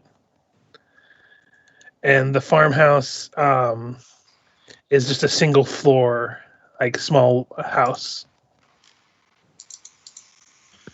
So this I say we check out the farmhouse first and then make our way into the actual building. So this one and then this one. Fix would agree. Well, If this they're in the person- barn, they'll see us in the house, which could get us around. But if we go to the house first, they could follow up behind us and flank. That's what I said. Oh, I thought you were saying that if we went to the barn, someone in here would see us and they would come out. Yeah, no, I said if we go to the house, they might see us and surround us. It's Yeah. just the classic two-building question. Yes. So what we One do- of them only tells truth, and one of them only tells lies. and the well, third let's one, be honest. We don't know which house they're in. Right. Goblin They did Widow say the strategy. barn. Burn the barn. So looking through Shriek's eyes, which way is the door? Is the door out here facing the road, I'm guessing? Well, with that perception, I'll just bring you to the map because you guys are going to be going there anyway. Mm-hmm. To cut back a little bit, if we're starting to travel that way and they cut down the passenger or the person in the field, I'd volunteer to strap him on to Juan. If he can't walk, he can ride on Juan. Okay. Okay. Oh, yeah. I just, Speaking of it Juan, I sounded forgot to like bring it him was over to this. bad enough that he wouldn't be able to walk. From a mechanical standpoint, since you passed the heal check, they're at 2 dexterity and 2 constitution. Oof. And Yeah, so I they could drain 1d3 per day. Yeah, so I could lay him over Juan's saddlebags and just strap him down right there. So you guys shouldn't be able to see in the houses if I did this correctly. I'll be walking and leading Juan since it looks like everybody's walking now. Just be aware if you do wind up fighting with Juan while that guy is on him, Yep. that's going to be an issue you're going to have to deal with later. Yep. But, He has no idea what's wrong with that guy, so I'm setting it up. No worries. I don't have bonded mind. Hey, that's your own fault. Well, I did it for fun. This is Yeah, I'm So this thoroughly is enjoying fun. it. Well, it's also really handy too because we can have that conversation about watch the guy, but if he turns, we'll just instantly put him down silently rather than saying it to his face. Yeah. No, I think Bonded Mind was just like our conversation last time. Is hugely awesome, except the character build for Wanda and Emanuele just hit pinnacle because he had to get these 2 teamwork feats. And from now on, I can take anything, but his build is done. He'll get bonded mine in another 5 levels. No, in 2 levels. At 7, he can get it. I know. I was just joking about how you guys are Yeah. getting free ones every 5 levels. Oh, yeah. But he's a hunter, so he gets a free teamwork feat every 3 levels. Yep. On top of your 5. Yeah. So this little homebrew rule is super good for you. It'll be, hey guys, look what I just learned. Isn't Yes. it awesome? Us, like probably a month or so. Yeah, Well, Lucilla's will eyes just actually get- wiggle. I've done this for days. So, Emanuele's annual animal companion, alcohol. Juan gets every teamwork feat that Emanuele has. So he will get Bonded Mind as well. I just love the idea that we're just having this nonverbal communication, and it's like a comic book text box, and then there's just one voice box, just hiss.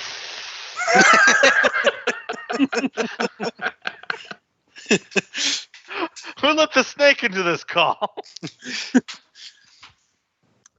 So anyway, to answer your he's the question- most insightful communication box, and none of us realizes until after the fact, like well down the line.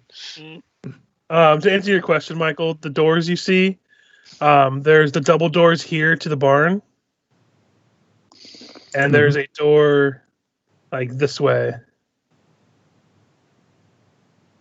So going south into the house, going north into the barn. Well, you said that they were in the barn, right? Or you said he said they were in Like, the yeah, like when you asked that, like, yeah, they came from the barn when they attacked us. Well, And then it starts coughing up blood. oh my.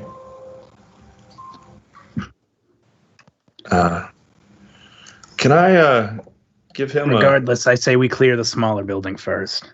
Does it look like something that Cure Light Wounds would help him with? I mean, roll a heal check.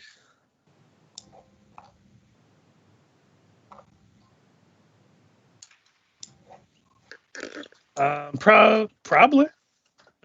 He'll give him a Cure Light Wounds.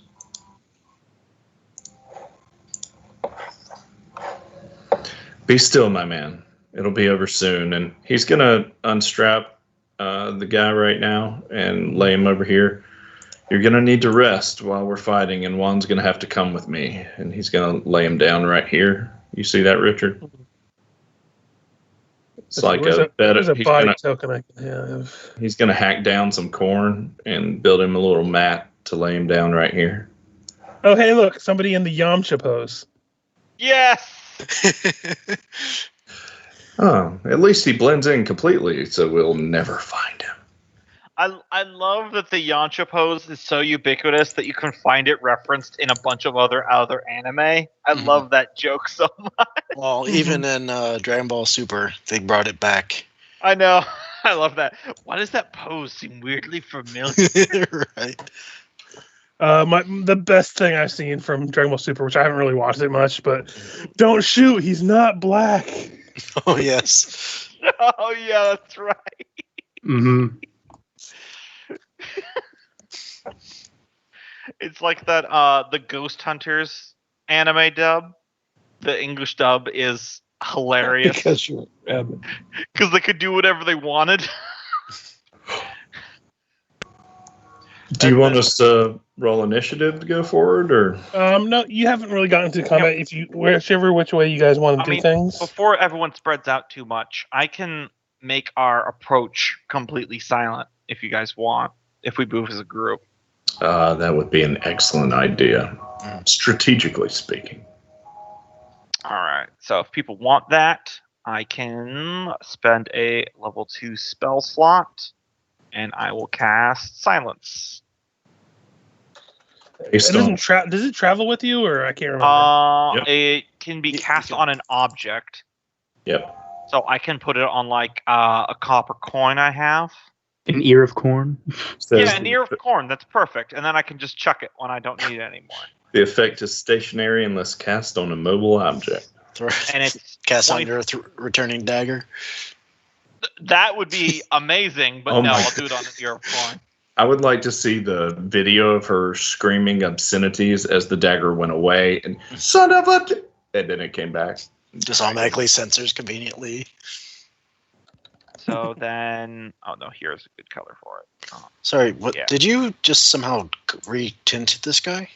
I did. Did you? How do you do that? I didn't realize. I think you could do. If you double click on them, you just click on the tint color and you change it. Oh, sweet. Times with zombies stuff, tinting it green. Oh, that's awesome. I didn't realize that.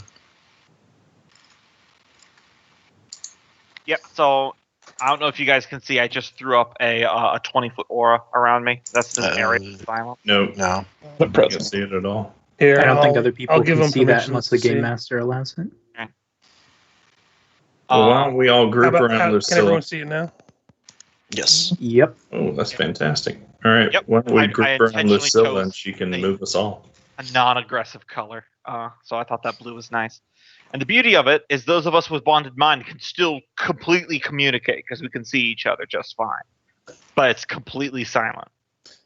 Manuel starts talking about all kinds of Multhoon stuff, and no one hears him. It's poetically silent right No, now. he knows they're supposed to be silent right now, but he does a thumbs up to Lucilla Mm. and points at Lucilla and the barn, and then does fingers walking, and then underground, and then a rainbow. I turn to Gogmert and in bonded mind saying, "So we're checking out the house first, right?" Yeah, I thought that was the plan. Yeah, I bonded mind to the other one. Yeah, we're going moving to the house. Stay low. Try not to be seen. So I'm gonna roll stealth anyway. 24. Okay. Everyone who wishes to roll stealth, go ahead. Just move myself to where I'm gonna be moving stealthily towards here, Definitely rolling stealth. and people can move how they want to move. Man, the teamwork in this AP's party is off the chain. Mhm. Emmanuel's not an idiot. When you said you were going to do silence, he knows Yeah. he's studied magic, so he knows to stay close to you. Yeah. He just doesn't know what the hell y'all are planning. Just gonna roll one of the cats stealth twice.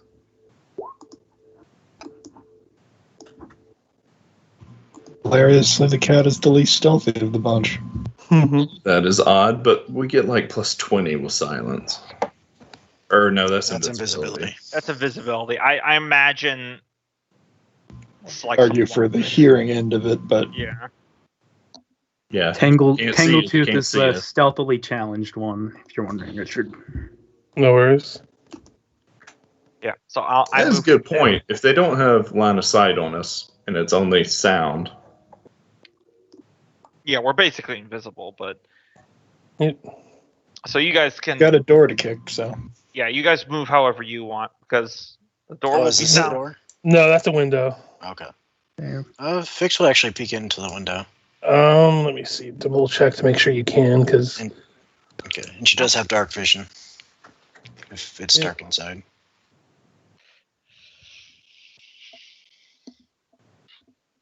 let me see. So, okay. So as you look through,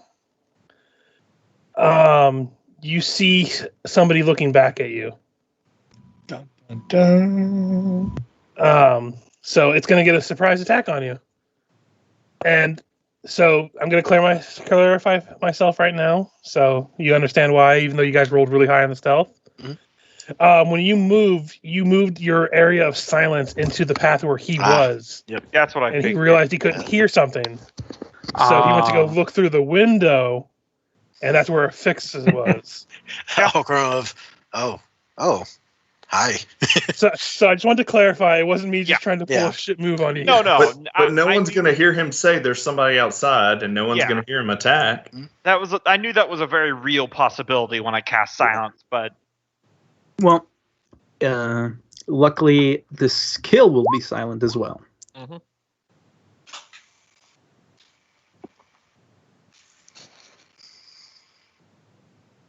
Although that's a very monstrous looking monster and a lot of zombies. And I'm probably going to command this battle from the top of the hill over there.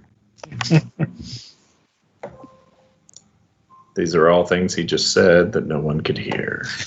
Everyone, make sure to calculate your AC and stuff without too many bonuses right now, because no song, no Yep. Already stuff like done. that. And Make your Ephixa, armors out this level. first attack will be at flat-footed against you. Okay. That will take 3 away from my AC. 3, 4. And I think everyone else is on the turn order. Mhm. So yeah, he is going to reach out and try to claw you. 25. That'll hit. So you take 9 damage, and you're immune to disease. Yes. Okay, so I still need you to roll me 1 fortitude save.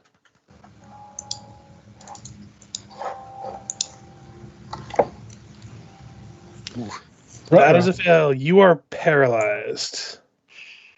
You do have a hero point if you wish to use Yeah, it. I would like to use that to reroll. Okay. You are not paralyzed. Yay. But So I also need you to make 1 more fortitude save. What was that? I do need you to make 1 more fortitude save. Okay. Is that for the disease or? No. Okay. Okay, you manage to pass as you feel yourself becoming overwhelmed by this noxious undead stench that emanates from this creature. But you manage to shrug it off. Are we able to? Is she able to see through the window or anything at this point? Because all I'm seeing is a solid black wall. Yeah, hold on. Well, I'm not going to reveal it because after that, it's going to move out of the house anyway. Okay. It is going to use its move to get here.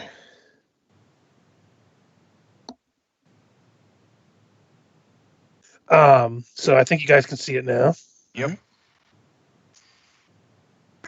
Nice tongue. A little bit of a close up there. Nasty. Yeah, that popped up. For me. You hear it call. Well, can you hear through the silence or nothing penetrates? Nope. I Nothing don't believe so. Nope. So it opens up its mouth and begins to scream, but you don't hear anything it's saying.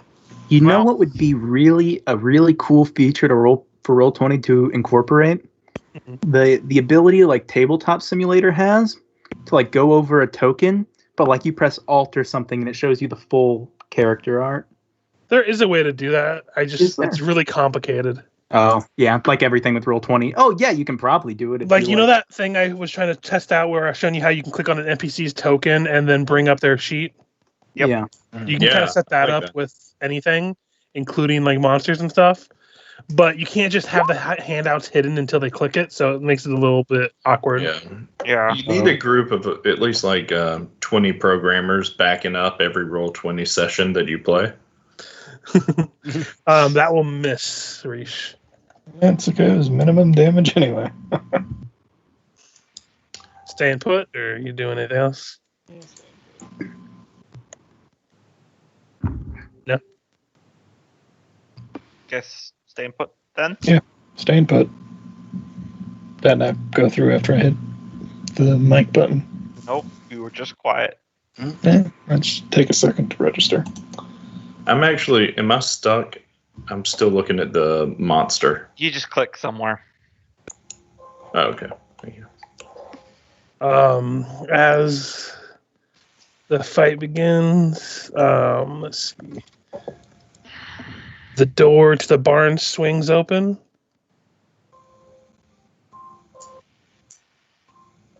And out comes some peoples. Or at least former peoples. Former peoples. Lucilla. The gig kind of seems up, so I think it's time I get rid of this silence. How far can I chuck this corn?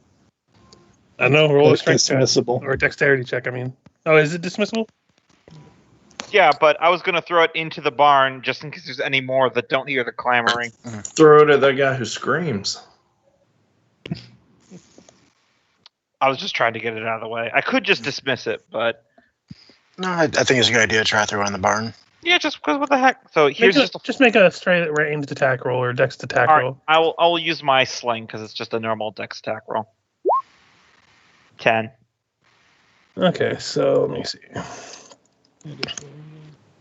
AC 10 to hit the floor. But I was just wondering how Did you far. just load up an ear of corn into your sling? I mean, I could Let's see. potentially. The range is 20 feet for a throne. That would be hilarious. Sling your corn at them. I mean, I could use my sling. That's 50 feet. I don't know if it qualifies as a viable bullet. Yeah, I don't think that. I mean, and I should have. I don't know, should've improvised weapon? I should have just cast it on a rock that I could have used in my sling. What's the aura for that? 20 foot? 20 foot. What happens if you feed it to Juan? It gets to be around right there, by the way. Yeah, I think you can see the aura now. Yeah, good enough. Yep. And is that my action? I'll say that's your movement. That's fair.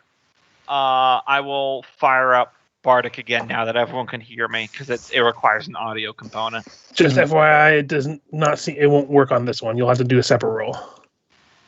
Oh, okay. I can do it on that one real quick. Yeah, it'll be a religion roll. Yeah. Did Shabam. did I get skipped? I'm going to tap you? one of my. No, wait. Oh, he was. I think you rolled Sort him up. after. So Yeah. hold on. You did technically. We'll go It's back. okay. to Just drop me after her. Okay. You delayed on accident. I'm gonna tap one of my hero points to re-roll that knowledge religion. Okay. 18. It's better. I keep forgetting to have this tab open, but I need to see what the DC is for that. Is it like 5 plus CR with a modifier based on how rare it is? Let's see, monster lore, 10 plus monster CR. If they're such things as goblins, is 5. Okay, so yeah, this is 10 plus monster CR. That is enough. This is a ghast. The big Papa Ghouls. Yeah. With that, if you have with the roll that you got there, I can give you 2 pieces of information that your character would know. Yep. Would you rather know like defenses, resistances, or special abilities? I'll say defenses and resistances. Okay. Normal undead resistances. It's really resistant against channel. It has this one in particular has a very high. It is very willful, essentially. Yeah. Otherwise, it is rather strong in terms of hard to hit. But Gotcha. otherwise, there's no like special like DR or anything. Cool. I will fire up my naturalist as a standard action. I will call out that information for everyone to hear as their AC increases by 12 and their attacks likewise. I'm pretty centralized, so that should affect everybody. That's up to a +2 now, or Yep, +2. We have to be within 30 feet when we attack to get that, right? Yeah, the target does not have to be. Okay. Oh, so ranged wise, I could be sitting right next to you and shoot somebody 60 feet away. Yeah, absolutely. Oh. And that's my turn. Emanuele. All right. Emanuele is going to notice that you chunk the corn. He can't see where the radius is over here. Mm. His plan had already been put into stride before these zombies came running out. So he is going to slap Juan on the back and point at Big Baddie and tell him to flank. So Juan would move. And that's just a trick they know already. He knows flank. Gotcha. He's a full attacking companion, double attack, but I also taught him flank. Yeah, that will provoke though, because you do move 1 space into his area. Because you went from here to here. Oh, can I? Here, Sure. you can go back and try it again if you want No, to see if there's a. It's so different between 5e and coming back to Pathfinder. Yeah, I know. It's a So- little. Does that work? Yeah, that'll be fine. Okay. We're just trying to keep you on your toes by switching systems, you know. Mm-hmm. That's the difference between knowing the rules and assuming the rules. And learning the rules. You mess with the bull, you get the snake in the butt.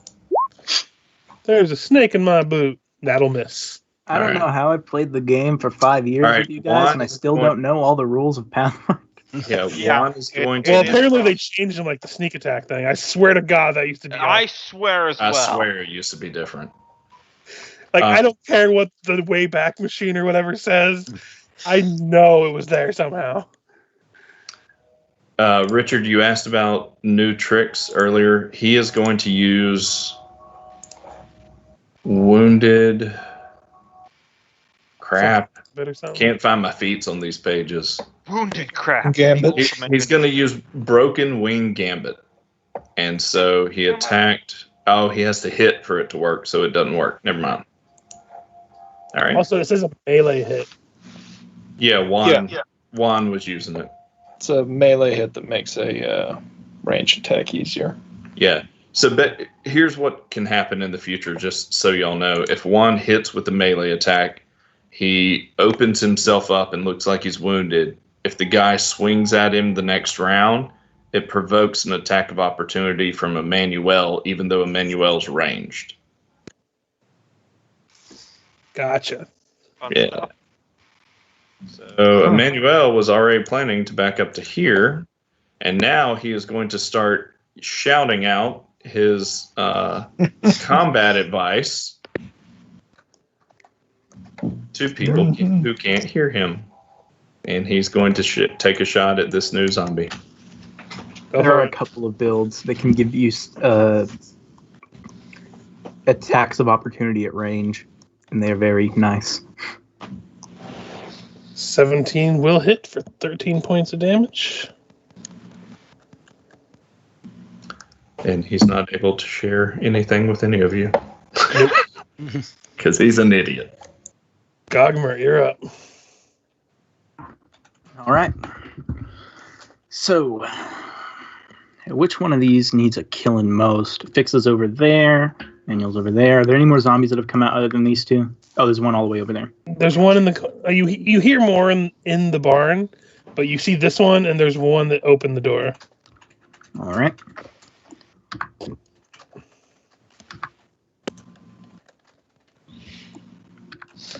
He is going to have charged there, but Scrimshaw's not going to be able to because he has to do some maneuvering. That's fair. I mean, Scrimshaw could charge to, like, here. Okay, Yeah. Out of reach and in the silence. Just so you guys know, if you're in the silence zone, you guys don't get my bonus. It's audio Yep. visual. Okay, so that will be 1 bite from each of them.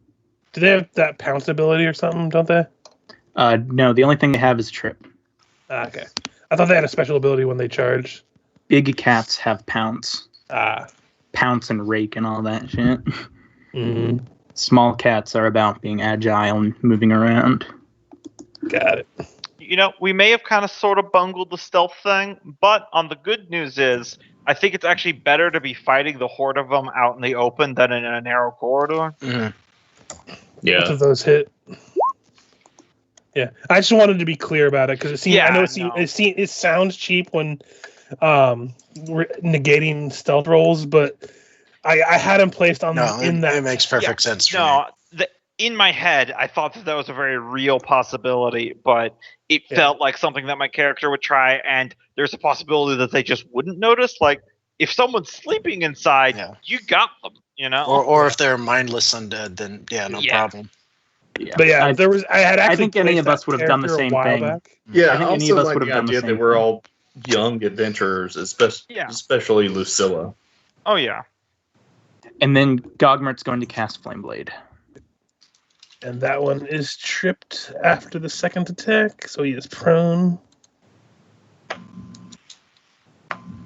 And a flaming blade shoots out of Gogmert's hand, and it is Ephixia's turn. Unless you want to move Gogmert.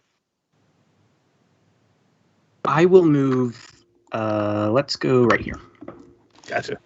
Gombo, what do you say your buffs are? +2 to attack, +2 to AC, Plus two two to to saves. saves. +2 to saves. The saves don't apply if they cast a spell, but any other Okay. abilities. So like the fortitude saves that it's like been it's doing so far. it's paralysis. It would definitely apply. Okay. It's just like if a wizard casts fireball. Yeah, that's not gonna help out there. All right. So she'll 5-foot step here. Swift action, use a lay on hands on herself.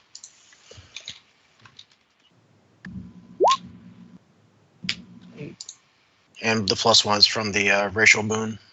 No problem. Or the +1, yeah. And then standard action, I'll go ahead and use my what is it? Blessing of Good that will cause my sword to glow with 1d6 of holy divine light. Got it. And that'll be my turn.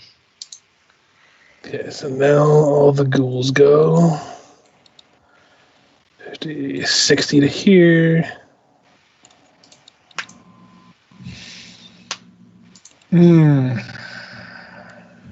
This one goes 60 to here.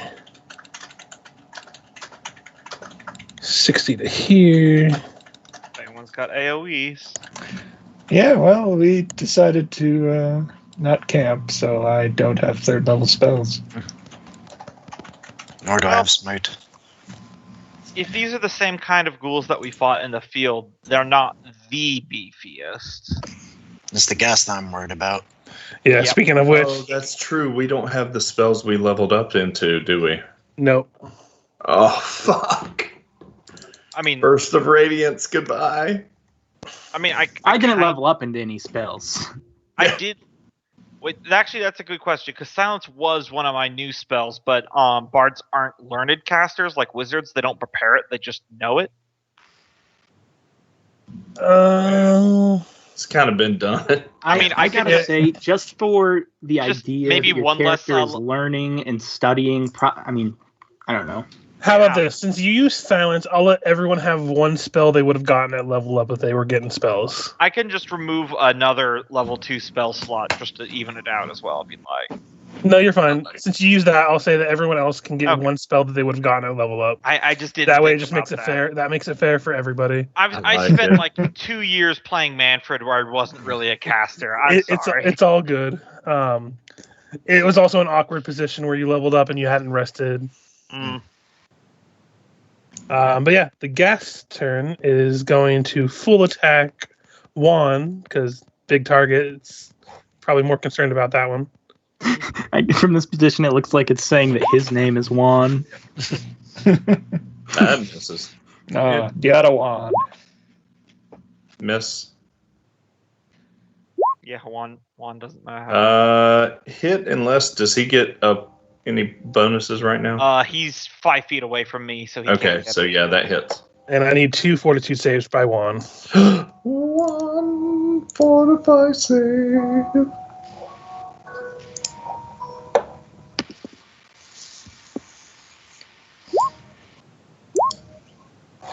Good news is he does not become diseased. Bad news is he's paralyzed for... Can beasts catch ghoul fever from? I'm pretty sure.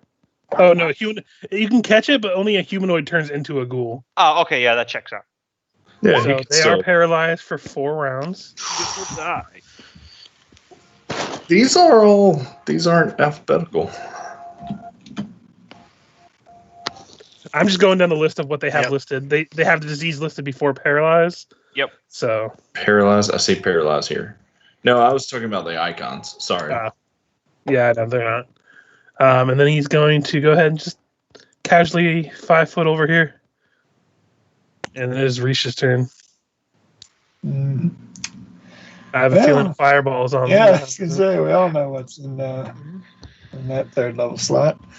Yeah, that is a question. Is there a way to alphabetize? Oh, we can talk about this after the session. Let's keep going. Yeah. I had to delete them to. Yeah, the icons. It's about the order you upload them to Roll20. If you could send me the icon thing again, I'll probably just delete and redo it because I noticed that too. So need reflexes, I assume, from all of them. Yep, and I'm gonna upcast it on caster level, so that should roll 23. Well, Yep. let's see. Their reflex is +3, so I'm just gonna roll a bunch of d20s to make it easier, and we'll add +3s to them. 1, 2, 3, 4, 5, 6 of them.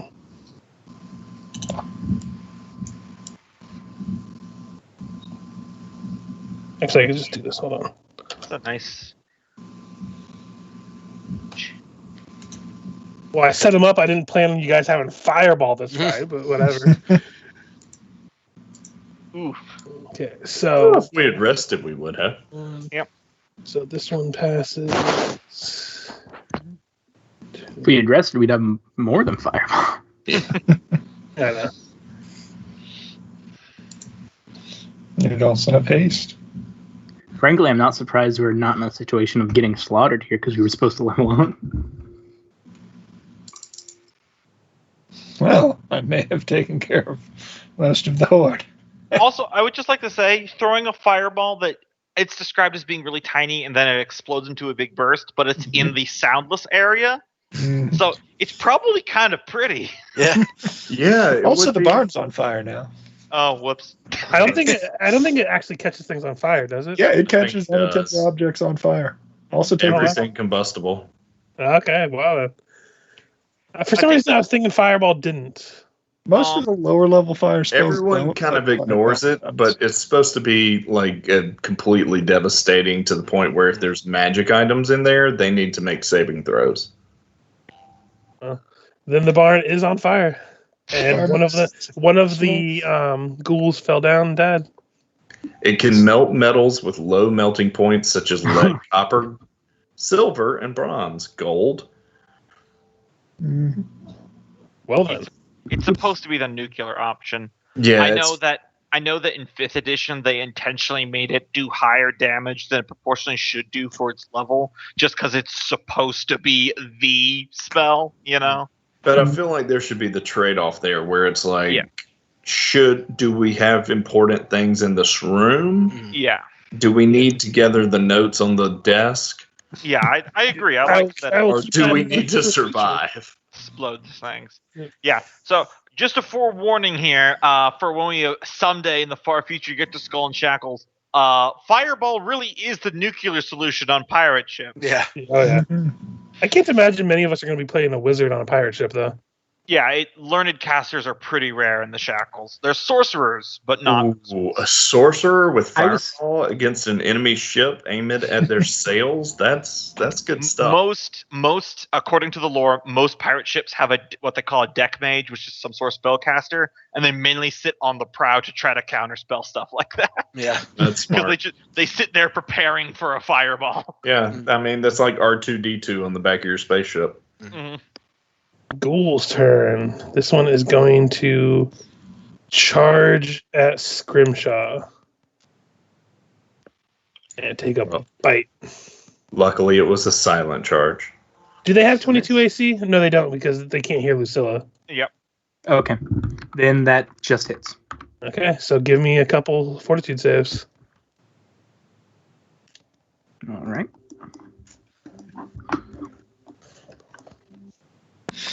I had considered using a hero point to You want to recall Yes, 2.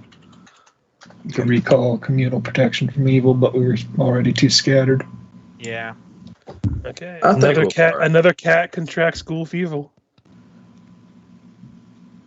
Now both your cats have ghoul fever.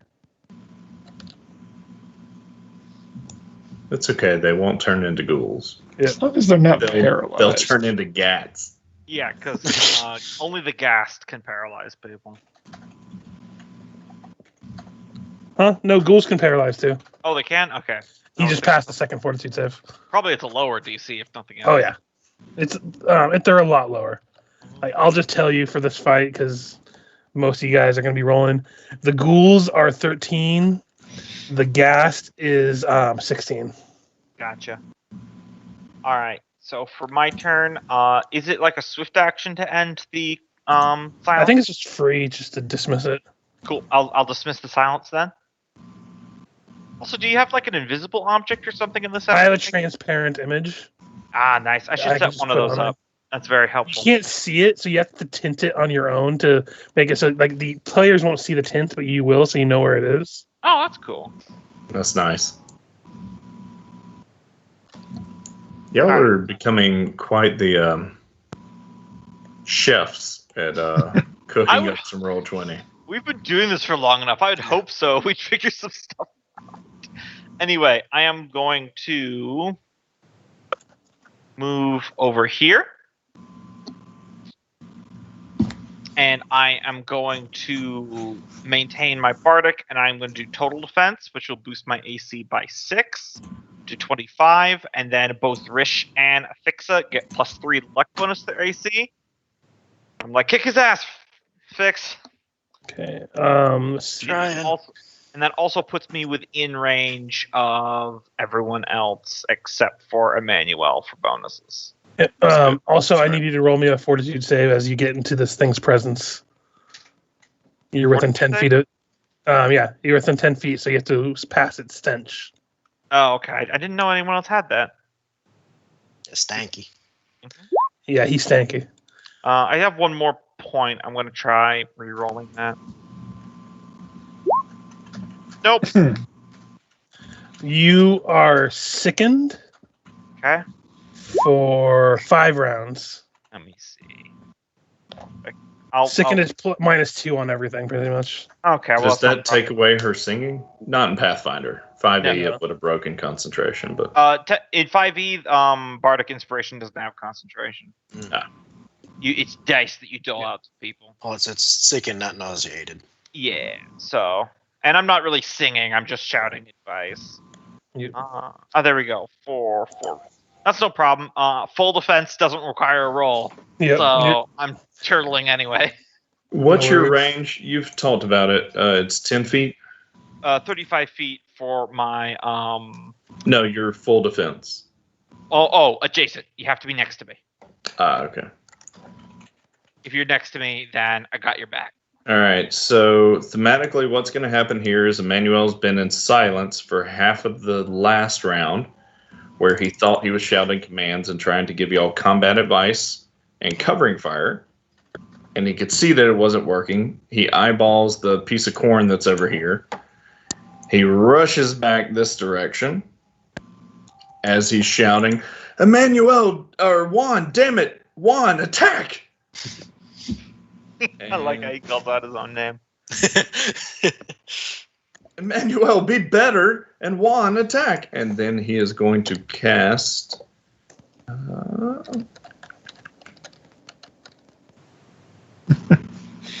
he is going to cast... Burst of Radiance.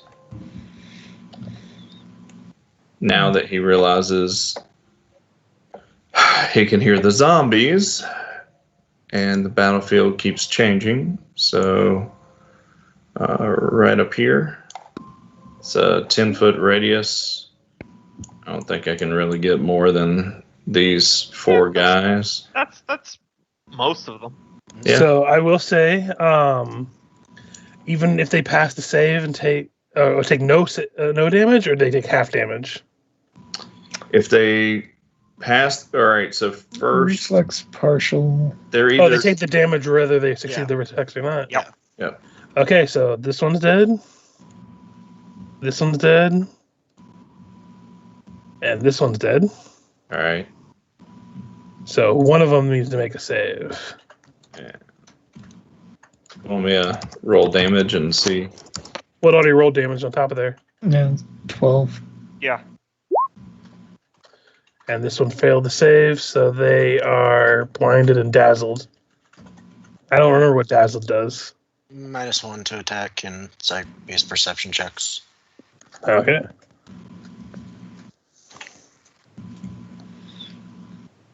Also, did you deduct the damage that Juan took? No. He's still full health. Did he take damage? Yeah, remember that's why he's paralyzed. I think it was like 4 points of damage. Yeah, it's only Yeah. 4 points of damage. Okay. Yeah, I missed that. Sorry.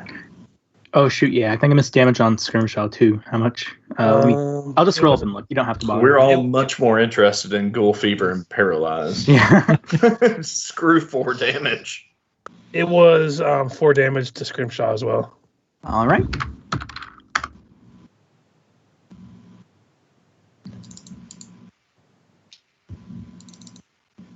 Yeah, it's those diseases that get you in the long run. Yeah. That's what she Especially said. at low levels. Mm. Okay, so Gogmert. Suddenly, this field is a lot more devoid of that combatants. All right. Fireball has a way of doing that. Charges.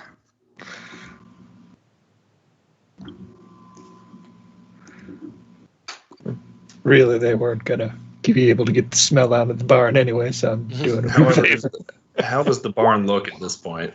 It's only been like 6 seconds, so like the barn door and the front of it is starting to lick up in flames, but it hasn't gotten like drastic yet. Yeah, Okay. we could probably That's actually kill a you. 15. It doesn't say that it's extreme like melt-a-bomb. It just says That'll do it. combustible materials ignite, so straw would burn. I'd be terrified if it was a melt-a-bomb, because melt-a-bomb atomizes solid Yeah, matter. but like the side of a wooden wall doesn't automatically ignite if it's been pressure treated or flame treated or something. So, would you like to describe your kill? I don't really think there's much to describe. These cats just tear this poor zombie limb from limb, just like they were playing with it like house cats. Fair enough. That's how cats do. They're like tossing it around to each other over here for like until the next round. Fair point. And Ephixa. Oh, wait, no, Gogmert still has to go. That was just your cats. Yeah, I still have to go. Yep. Gogmert's gonna come up. Ooh, no. Back. Gogmert's gonna. There we go. Just Yeah. enough. Man, you guys action Engage- economy the fuck out of people. Yeah. Gauge in melee combat. Not to tell you what to do, Michael, but if you moved here, then you'd get a bonus to AC. If I moved where? If you were One just tile one south. if you're next to me, you'd get a +3 luck bonus to AC. Oh. Yeah, we're all behind Lucilla as she whirls her whip around her head, protecting us all. Plus, we're a more efficient human shield with you there. I mean, We have bonded granted, minds, so this all makes of this us stupid vulnerable to AoE, but for melee, it's great. Yeah. Okay. So all right. But I don't think I'm getting flanking from Juan, right? No, he's paralyzed. He's paralyzed. And he did. Yeah, that's why I was going up there. It's because I wanted to get flanking later. I'd be able to move up. Whatever you want to do, then. I was just offering advice. Yeah, I'm gonna go ahead and stick right there, so that I can get flanking in the next round. No problem. Just hope that ghoul doesn't jump up behind you to get flanking. Yeah, so the counter will be at 2 for 1. That will miss, even with touch. Damn. And now it is Ephixia's turn. All right. Kick So his ass.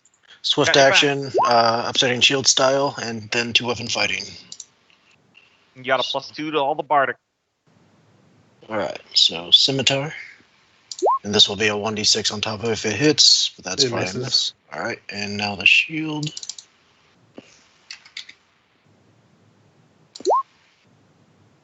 That'll miss. Does that have the +2 factored in? Yeah. All right. Has a Okay. +2 factored in. Just double check. It's just offset by 2-weapon fighting. Yep. Okay. And that is my turn. Okay, stay put. Actually, yeah. She'll stay put. Okay, this ghoul is going to flank Gogmert. And you just- Gogurt. You hear the gas like, yes, come, my brothers, let us please the Lord. And he's going to get a +2 on this attack roll against Gogmert. Will still miss Swing and a terribly. miss. Like, no, brother, this is how you do it. And he's going to try to bite Gogmert. Please get a natural 1. I hope so he does. No, No. it is a 15. Actually, 17 for flanking. Mhm. So that would hit, I think. That would just hit. Yeah. Yep, so 7 damage, and I need 2 fortitude saves again. I just have a Yeah. tracker going for everyone with ghoul fever at this point. I know. Because, just to let you know, they're not going to have enough for everybody. Yep. Fortitude. Gogmert, it was Yes. good knowing you. I Two mean, the fortitudes. animal companions are the lowest priority, let's be honest here. So, Mm. no. Yes. You might want to use a hero point for that because you're going to be paralyzed otherwise. But you Okay, don't- how many do I have? You should. Everyone should have 2. Yeah, I don't had think to. I've used any yet. Because I'm just capping it at 2 instead of capping it at 3. Yep. fair. Because 3 is a little more abusive with it, but 2 seems like a comfortable number. These aren't reusable, right? They're No, these are one and reusable. done. Oh, they are. Oh, Yeah, oh. they're reusable. So we Yeah. can tap or we can burn. Mhm. You can tap. The burning is a little bit more exclusive to certain things. Okay. Like you can burn 2 to stay alive from a fatal attack, or certain other things. I have to type it up because I'm not just like you can't just burn to auto succeed. Yeah. That would be a little pinky. So you are paralyzed. I like the burn 2 to not die. Yeah. You're paralyzed for 2 rounds. I will say though, on your turns, your cats will be allowed to come defend you. Because it's not really hard to be like, oh hey, our master's in danger. Yeah. They're not the Steel Defender in 5e, which is a literal-minded robot that would just wait for command. They're animals. So 18 against touch on this one. Oh yeah, that'll hit. Especially when they Uh, don't well- hurt very much. It's still going. It wasn't. It was one of the ones that passed the fireball attack.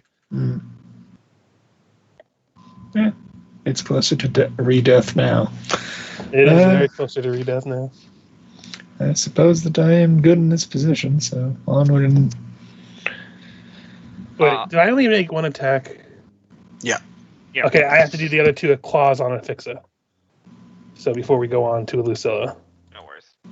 because I was going to divide the attack, so 26. That hits on the nose.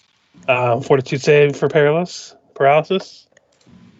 Because you're getting a +5 from me AC, so you know, Loki. Yeah. Okay. Brings And then 21 up to 23 will miss, 26. I believe. Yes. Okay, So sorry. 7. Go ahead. Now it is your turn, Lucilla. Okay, mine turn's pretty basic. Because of all the paralysis and not wanting to get paralyzed, because that's a death sentence, I'm going to maintain Bardic, and I'm going to keep total defensing, considering that is going to help our tank. Continue to Judging, tank. yeah, judging by the numbers Yeah. swinging around here. No worries. So that's my turn. Emanuele. I said I was going to make a buff character that was 100% around helping other people win. Yeah. And it definitely feels better when you go into it knowing that's what you're doing. I'll tell you that. One more turn down on Juan's paralysis. Yep. Question, Richard, for us learning our new spell, for a spontaneous caster, do I get both of my spells for second level, or I just got one If you're a spontaneous casting? caster, you get one casting of a Okay, spell. that's fair. That's fair. That works. All right, that changes what I will do. I will then. Oh. All right. All right, Juan's stuck in the mud, so he is going to 5-foot step back either way, and he is going to swift action invoke his animal focus to give himself a little bit more dexterity of the tiger, and he is going to shoot at. I guess I'm gonna. All right, out of character. You always take down the additional guys, right? Yeah, might as It's well. a good idea. Okay. Especially since he's flanking. I don't know as Classic much MMO about logic. y'all Yeah. about video games as you guys do. All right, I want y'all to firewall brigade. You don't want us to roast you later? Need Let more me- dots! fake gamer. Don't put the firewall there. Damn it. Joe. The general. Okay, that's not a gamer thing. That was More dots! All right, and so I've got a +2 50 for being DKP next to minus. Lucilla, right? You have a +2 from Lucilla for attack rolls, yes. Yep, Alright, still so very much shoot within that range. Bastard in the back of the head. That hits, does not drop it, however. Even so, it's got more than And 19. he is going to give.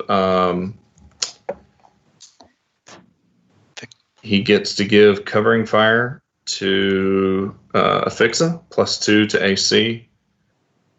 And she is also engaged, so +2 to her next attack.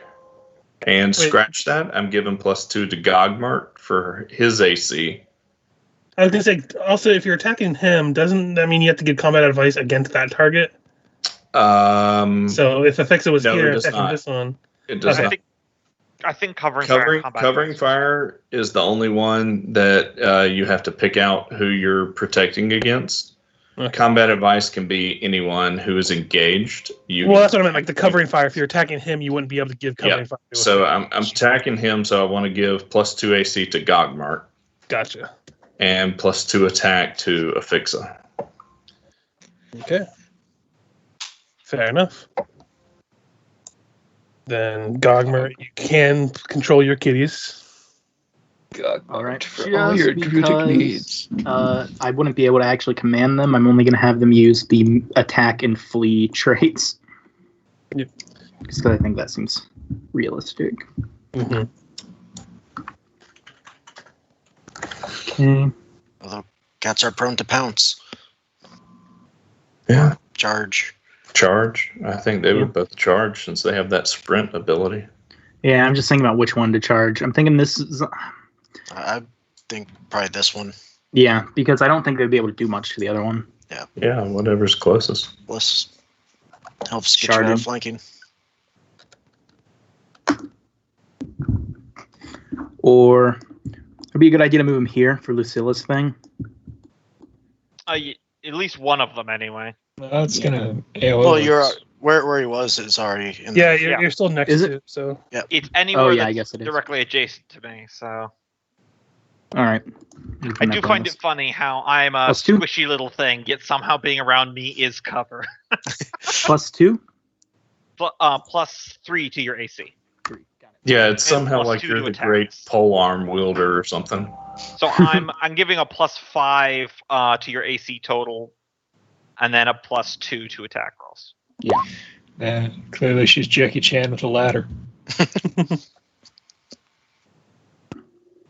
Well, for me, it's like one of these things where I imagine it's like I like whip around like Ephixa arm and yank her back from the claws, and in the process, I bump into the cat, which makes it stumble backwards out of the direction of another claw that I did see there. I forget that. What's it called again? Bumbling defense. Gombo, or Gogmert. It is like Jackie Chan. Gogmert gets knocked out, and then immediately that one over there, you just see one of the cats jump up and grab it right in the neck and take it down.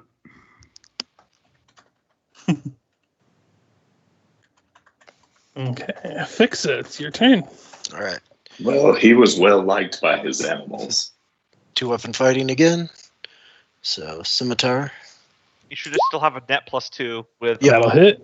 Emanuele. So And then You said there's an extra D6 on it, or that's just for last turn? there's an extra D6. Yep, because Paladin counts went. as good for bypassing and all that stuff. And then shield bash. Go. That will also hit. All right, and he's at -2 to attack rolls for his until my next turn. Yeah, Against you or everybody? Everybody. Okay. feedback this motherfucker. Okay. And swift action, I'll lay on hands on myself. That used 2 uses of lay on hands, right? If you're doing it yourself? No. Yeah. It's a swift action for me to do it on myself. It's the opposite. It uses it's one 2. on yourself. It uses 2 if I had my familiar doing it. And then channel, I think, uses 2 once you get channel. Channel uses. Yeah, it's 1 on yourself, 2 to channel. All right, and that's my turn. Okay. He's going to 5-foot step over here and full attack Tangletooth. -2, so that'll miss.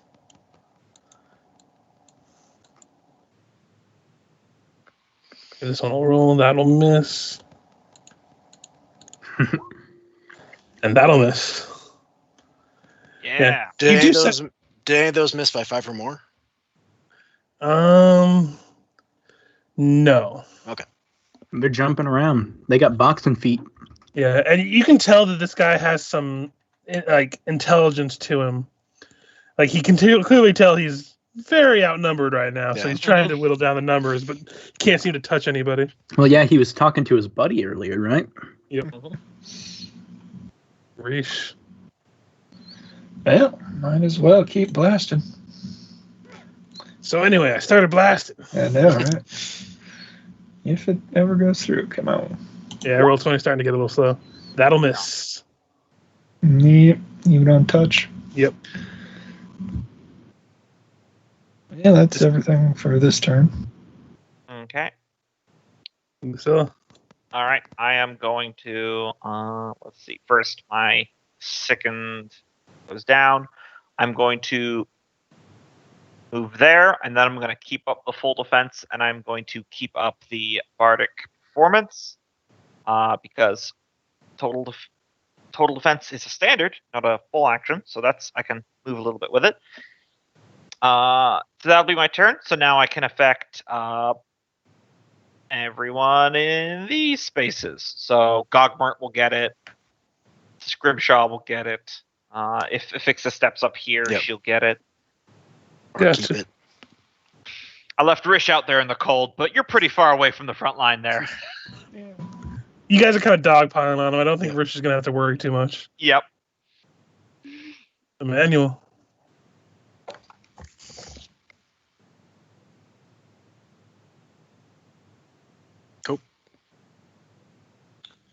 All right. Wand is clear now, right? One, he still can't act this turn, but after this turn, he's no longer paralyzed. All right, then Emanuele will head up this way as move action and take a shot and give covering fire to Gombo. Gogmert.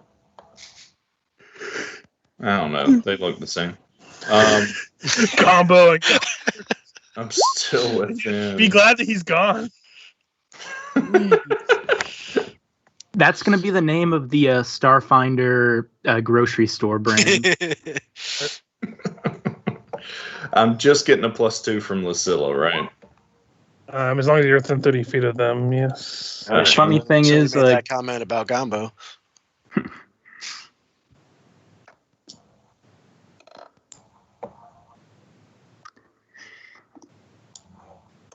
Come down to Gogmar. Our prices are on fire. funnily enough, Emanuele figures out a way to live forever, and he just uses Gogmert's image as like a racist caricature mascot.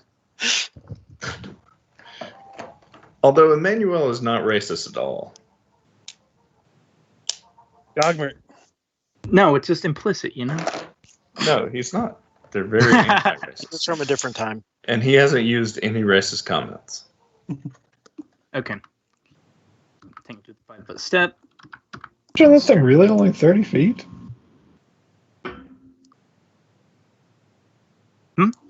What? Oh, Hornbow. The horn bow, it says range 30 feet. It feels like it should be higher than that. I think it's higher than that. I think that's for point blank. Yeah, I was shooting point blank shot. All right. So, two. They're going to all their attacks. So, Miss. first one. Bite. Is that with the +2 from my bardic? No, this is not with any of the bonuses. Okay, that's still all three of those are still misses, even with the +2. And the plus, and oh yeah, Gogmert can't flank right now. Yeah. But one can. All right. It's true. Does he help for flanking? So that 19 will hit. Okay. I suspect it will not trip, but let's see. Natural 20s happen. That does not trip. Oh, wait, that 19 was a claw anyway, so it wouldn't trip. I only get trips on my bite attacks. And then second round of attacks. Miss hit. Another point of damage. Death by 1,000 cuts. This is Ephixa turn. All right, 5-foot step up. Scimitar attack. Am I flanking here or no? No. Okay. We got him in the upside down cross of death. Right. All right, so scimitar. Miss. Oof. Then I think you figured it out by now. His AC is 22. that's a miss. And a miss. And because I keep forgetting, everyone within 10 feet of him, which is just not Ris'sh or Emanuele, I need fortitude saves. Is it Except for for- the stench? Yeah, the stench. I'm You still two are sickened. fine. Yeah. Well, I mean, you failed and then Ephixa passed, so you two are fine, but the two cats and Juan. I don't know. Juan's been there for like 7 minutes. At this He's been unconscious for a while. He's just used to it. Oh, Yeah, he's like, resting. what smell? Emanuele, have you smelled Emanuele's pants? He just doesn't stick his tongue out. I think they both fail. Yeah, they both fail, so they're both sickened for 3 rounds. Now, what does he want to do? He wants to not be surrounded, but that's kind of hard. And he So can the risk best attacks. option is he's going to 5 foot over here, and he's going to full attack Tangletooth. He needs to start whittling people down. We'll miss. Well, it's kind of hard with everyone having 20-something Yeah. AC. Miss. You're welcome. Yeah, no, it's just a lovely miss fest for everyone. As we I mean, all try to get over a His 20. attack rolls aren't even that bad because he has a +8. Yeah. Be vastly different if I had a smite handy. That +4 to attack would have been super nice. Yeah, but your highest roll was an 11, so that's... Yeah. Speaking of, That was- yay. And to be fair, Gogmert's base AC is 15. Lucilla. All right. Okay. I could see the best way. I know. I shall move. You can move through allied spaces, right? Yeah. Okay. I'll move there. And then I will maintain what I've been doing all these rounds. Got it. Believe it or not, I'm only just now halfway through all my bardic. So It starts to head up. yeah, I'm good to go. Like at level Emanuele. 1 and 2, it's like I barely could do anything. Now it's like I got it for days. It's going to be stuck at 11 for the next 3 levels. I was considering also retraining the pool feat.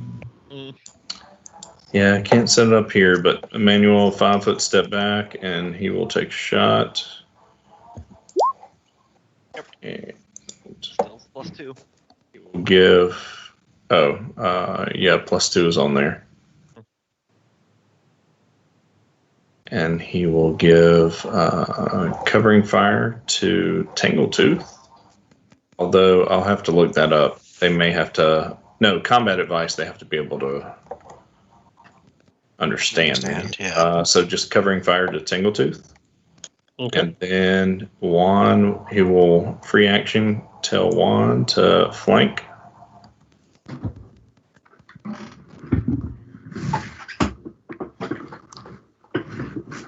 That would provoke if you Yep. go that route. The only way to flank is to provoke, though. So. If he was sitting here, would you say he was flanking? Not with Tangletooth, no. I mean, if Well, then he's Fix going to moves move all here- the way down because Juan doesn't discern. Yeah, that's fair. He's 1 intelligence, Oof. even though he has like 27 tricks that he's learned, and you would have to I be. think his AC is higher because of Lucilla, right? Yep, she is getting +2, and Okay, even if so it that'll miss. Yep. yeah, and even if it did hit, he still gets a +2 on all the saves against all of his junk. Yep. So I am the master of the buffs. That's why I went Archivist instead of Vanilla Bard, because I know that Inspire Courage boosting damage is great, but I love the idea of boosting AC and saves and attack rolls. yeah. Mm-hmm. And so then Juan is going to take his bite. Go for it. I think that one hurts a little bit more That'll than the miss. cats. It doesn't With have 20 +2. misses, Yeah, his Does AC is that- 22. I already Does told you that that. +2? but flaking Oh, yeah, flanking, so that would hit. and plus Lucilla. Okay, so 13 points of damage. That does not grab him, however. Okay. I assume flanking doesn't add to CMD and Lucilla. Even doesn't if it did, it CMD. still wouldn't be enough. Oh, mine he's does. got a good CMD. Mine says attack rolls, so I don't know if that counts. Damn. Like I said, All right, either way. now it still Juan's doesn't going to matter. use his wounded Paul Gambit on that. So he looks weak to this creature, and if this creature attacks him next round, he gets a +2 to attack and a +2 to damage against Juan. Okay. We'll see if he lives that long. And Juan looks really weak. For a giant snake. Gogmert. Okay. The cats, sickened as they are. What is what's the -2 on effect? every roll. -2? Got it. It'll just counteract Lucilla's Flanking. thing, so it'll be just like if you have flanking, it'll be different, but it'll counteract Lucilla's thing, so it'll be a net Okay. +2 on the rolls you make. Attack with Cats hairball. are going to start to circle, going for the kill. Also, you're at the end of this turn, I believe you're not paralyzed anymore for Gogmert, so All right, and we'll leave that space open for Ephixa. It's ironic because I think Emanuele's the only one that hasn't contracted ghoul fever at this point. and Ris'sh Ris'sh, That's because he's the only undead. Gogmert didn't get ghoul fever, right? He just got paralyzed. Oh. Yeah, you just got paralyzed. You managed to avoid that. I can tell you right now, the ones that have ghoul fever are Tangletooth, Scrimshaw, and Lucilla. Mhm. Okay, so that is they would both get their full attacks, right? Because they all both only moved Yeah. 5. Yeah. Hit. 1, 2, 3. So 2 hits there, and a trip attempt if you wish to take it. Yes, I do. Unfortunately, nope. And then second round of cats. Miss. That's plus 2, 4. It still 20. misses. Okay, Yeah. AC 22. got it. Yeah, You guys said- had rolled so many things, like you got Yeah. 21 and missed, and then one of you got 22, so I just told you guys, so to make it easier on you. There's the Video. 4-hour mark. Yep. It's been a good night. Mm-hmm. All right, move up. Flanking is a +2. Plus 2 from me. Yeah. Just So- take the single weapon. I think hit reliability is more important. Do you just keep now. putting dots on Juan to try to Right. like lure me to him? No, I'm trying to. I'm sorry. I'm looking for things that I will notice to like remember that he has wounded Paul on him. I'm doing the Emanuele. I'm doing a number on him to remember what I have from Lucilla. Actually, yeah, I'll just leave it. I want to save one for in case of paralysis. But yeah, that figures. Yeah, we should start marking the bonuses on our tokens. Yeah, that's my turn. Just because I always forget to. Well, it changes every round. You can have like 6 from Lucilla and Emanuele, and Hey, my bonuses have remained consistent. I'm not complaining. Like twice No, now how to work I'm part of the the section problem. on the sheet. So I've been forgetting to use power attack with this guy, and with Juan looking so weak, guess what he's gonna do? He's gonna power attack. So Yeah, that's perfect. so it'll be a +2 to attack. He said. Yes. So these will be a net +1 to attack, and then 2 to damage if these hit. So bite first. That's a miss. So that will. That's 2 he gets. Well, this is with 2 higher than what it's rolled there, or 1 higher, so 22. All right. I'm going to throw out and no, I'm not. It's going to hit. Yeah, this will hit. So that'll be 10 plus 2 plus 14 damage. All right. And then he's going to attempt a couple more claws because he needs to break free somewhere. Ooh. Oof. That one, I'm going to have him roll a ranger trick. Okay. Do you want to wait until I try to confirm, or do you have to do it before I confirm? I don't know, but let's go ahead and do it before. Okay. Crap.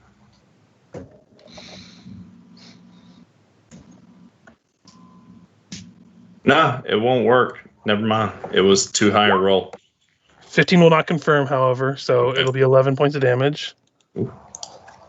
And 1 more claw will miss.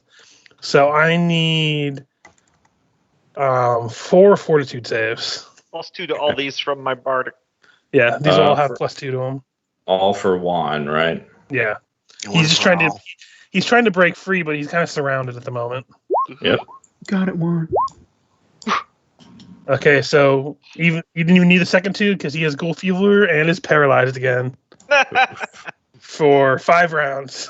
All right. So as soon as he was attacked by the ghoul using Wounded Paul Gambit, Emanuele gets to have an immediate attack. It's not an AOO. He just gets to shoot with his bow at that guy out of turn. Go for it. That one will hit for sure. Yeah, it was a great hit, but shitty. Hey, it's a free hit. Why are you complaining? Yeah.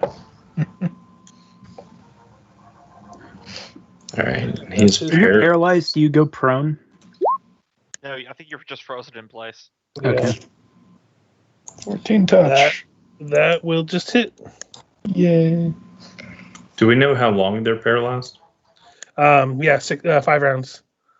The spell is like 1d6 plus 2, so I don't know what the creature does.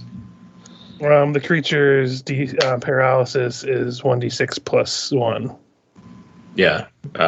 He rolled a 1d4 or a 4. And then Let's see. ghouls. This is a modified ghast. Mhm. I have a template on them because That's why ghouls I have to buff things because with this many units, I have to like. I'm not trying to break the No, game. we get it. You Oh, know, totally. you did Way of the Wicked. Yep. In fact, I wouldn't be shocked if you had 2 or 3 of these guys out here right now. We're not that Omega powerful. Like, And this guy, when he hits, does lay on some hurt with the chance of paralysis. It's like middling damage, but the paralysis and ghoul fever and everything.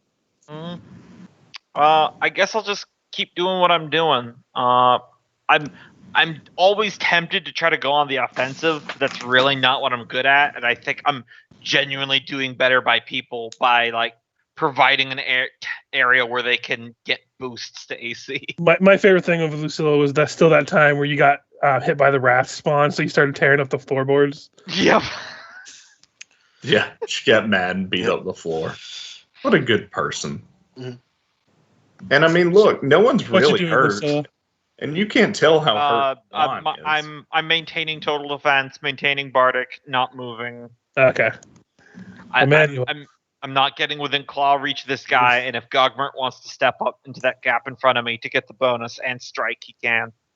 All right, I'm gonna drop Emanuele or Juan down to 4, and Emanuele. I guess I can't really use friendly fire through Juan since he's paralyzed. So Emanuele's just gonna take a nice warm shot here. This would be going a lot differently if I had Halt Undead memorized as well. Okay, within 30. Although I think it. it's like Hold Person, so it ends if he gets And attacked. we'll give move action and both +2 AC and +2 attack to Ephixa. Remember, it's a net +1 because with your guidance, or if you're going to use it on your second guidance on your second attack, he said. Yeah. Just so we can start getting in the habit of doing that. Yeah. Gogmert's turn though first. Damn. Gogmert can act with his cats now, Yep. 5 foot step up. and there's flanking galore, so you don't have to worry about that. We've done like a bunch of damage to this guy. Yeah, at this point, he's so surrounded, everyone just has flanking. Just FYI. He's buff. I Even like with it. Juan paralyzed. Even with one paralyzed, he's still surrounded by most sides, All right. and there's still. I'm this going to use giant- that second hero point because, fuck, I just got back up. Yeah, no, seriously, go Isn't for there it. a thing in Pathfinder once you're surrounded by 3, everybody gets? That's what I thinking- do. You're thinking of Dark Heresy had that as a rule. Yeah, Oh, I thought Pathfinder did. that will hit. That's- Okay. For 5 plus sneak. Oh yeah, that sneak. 7.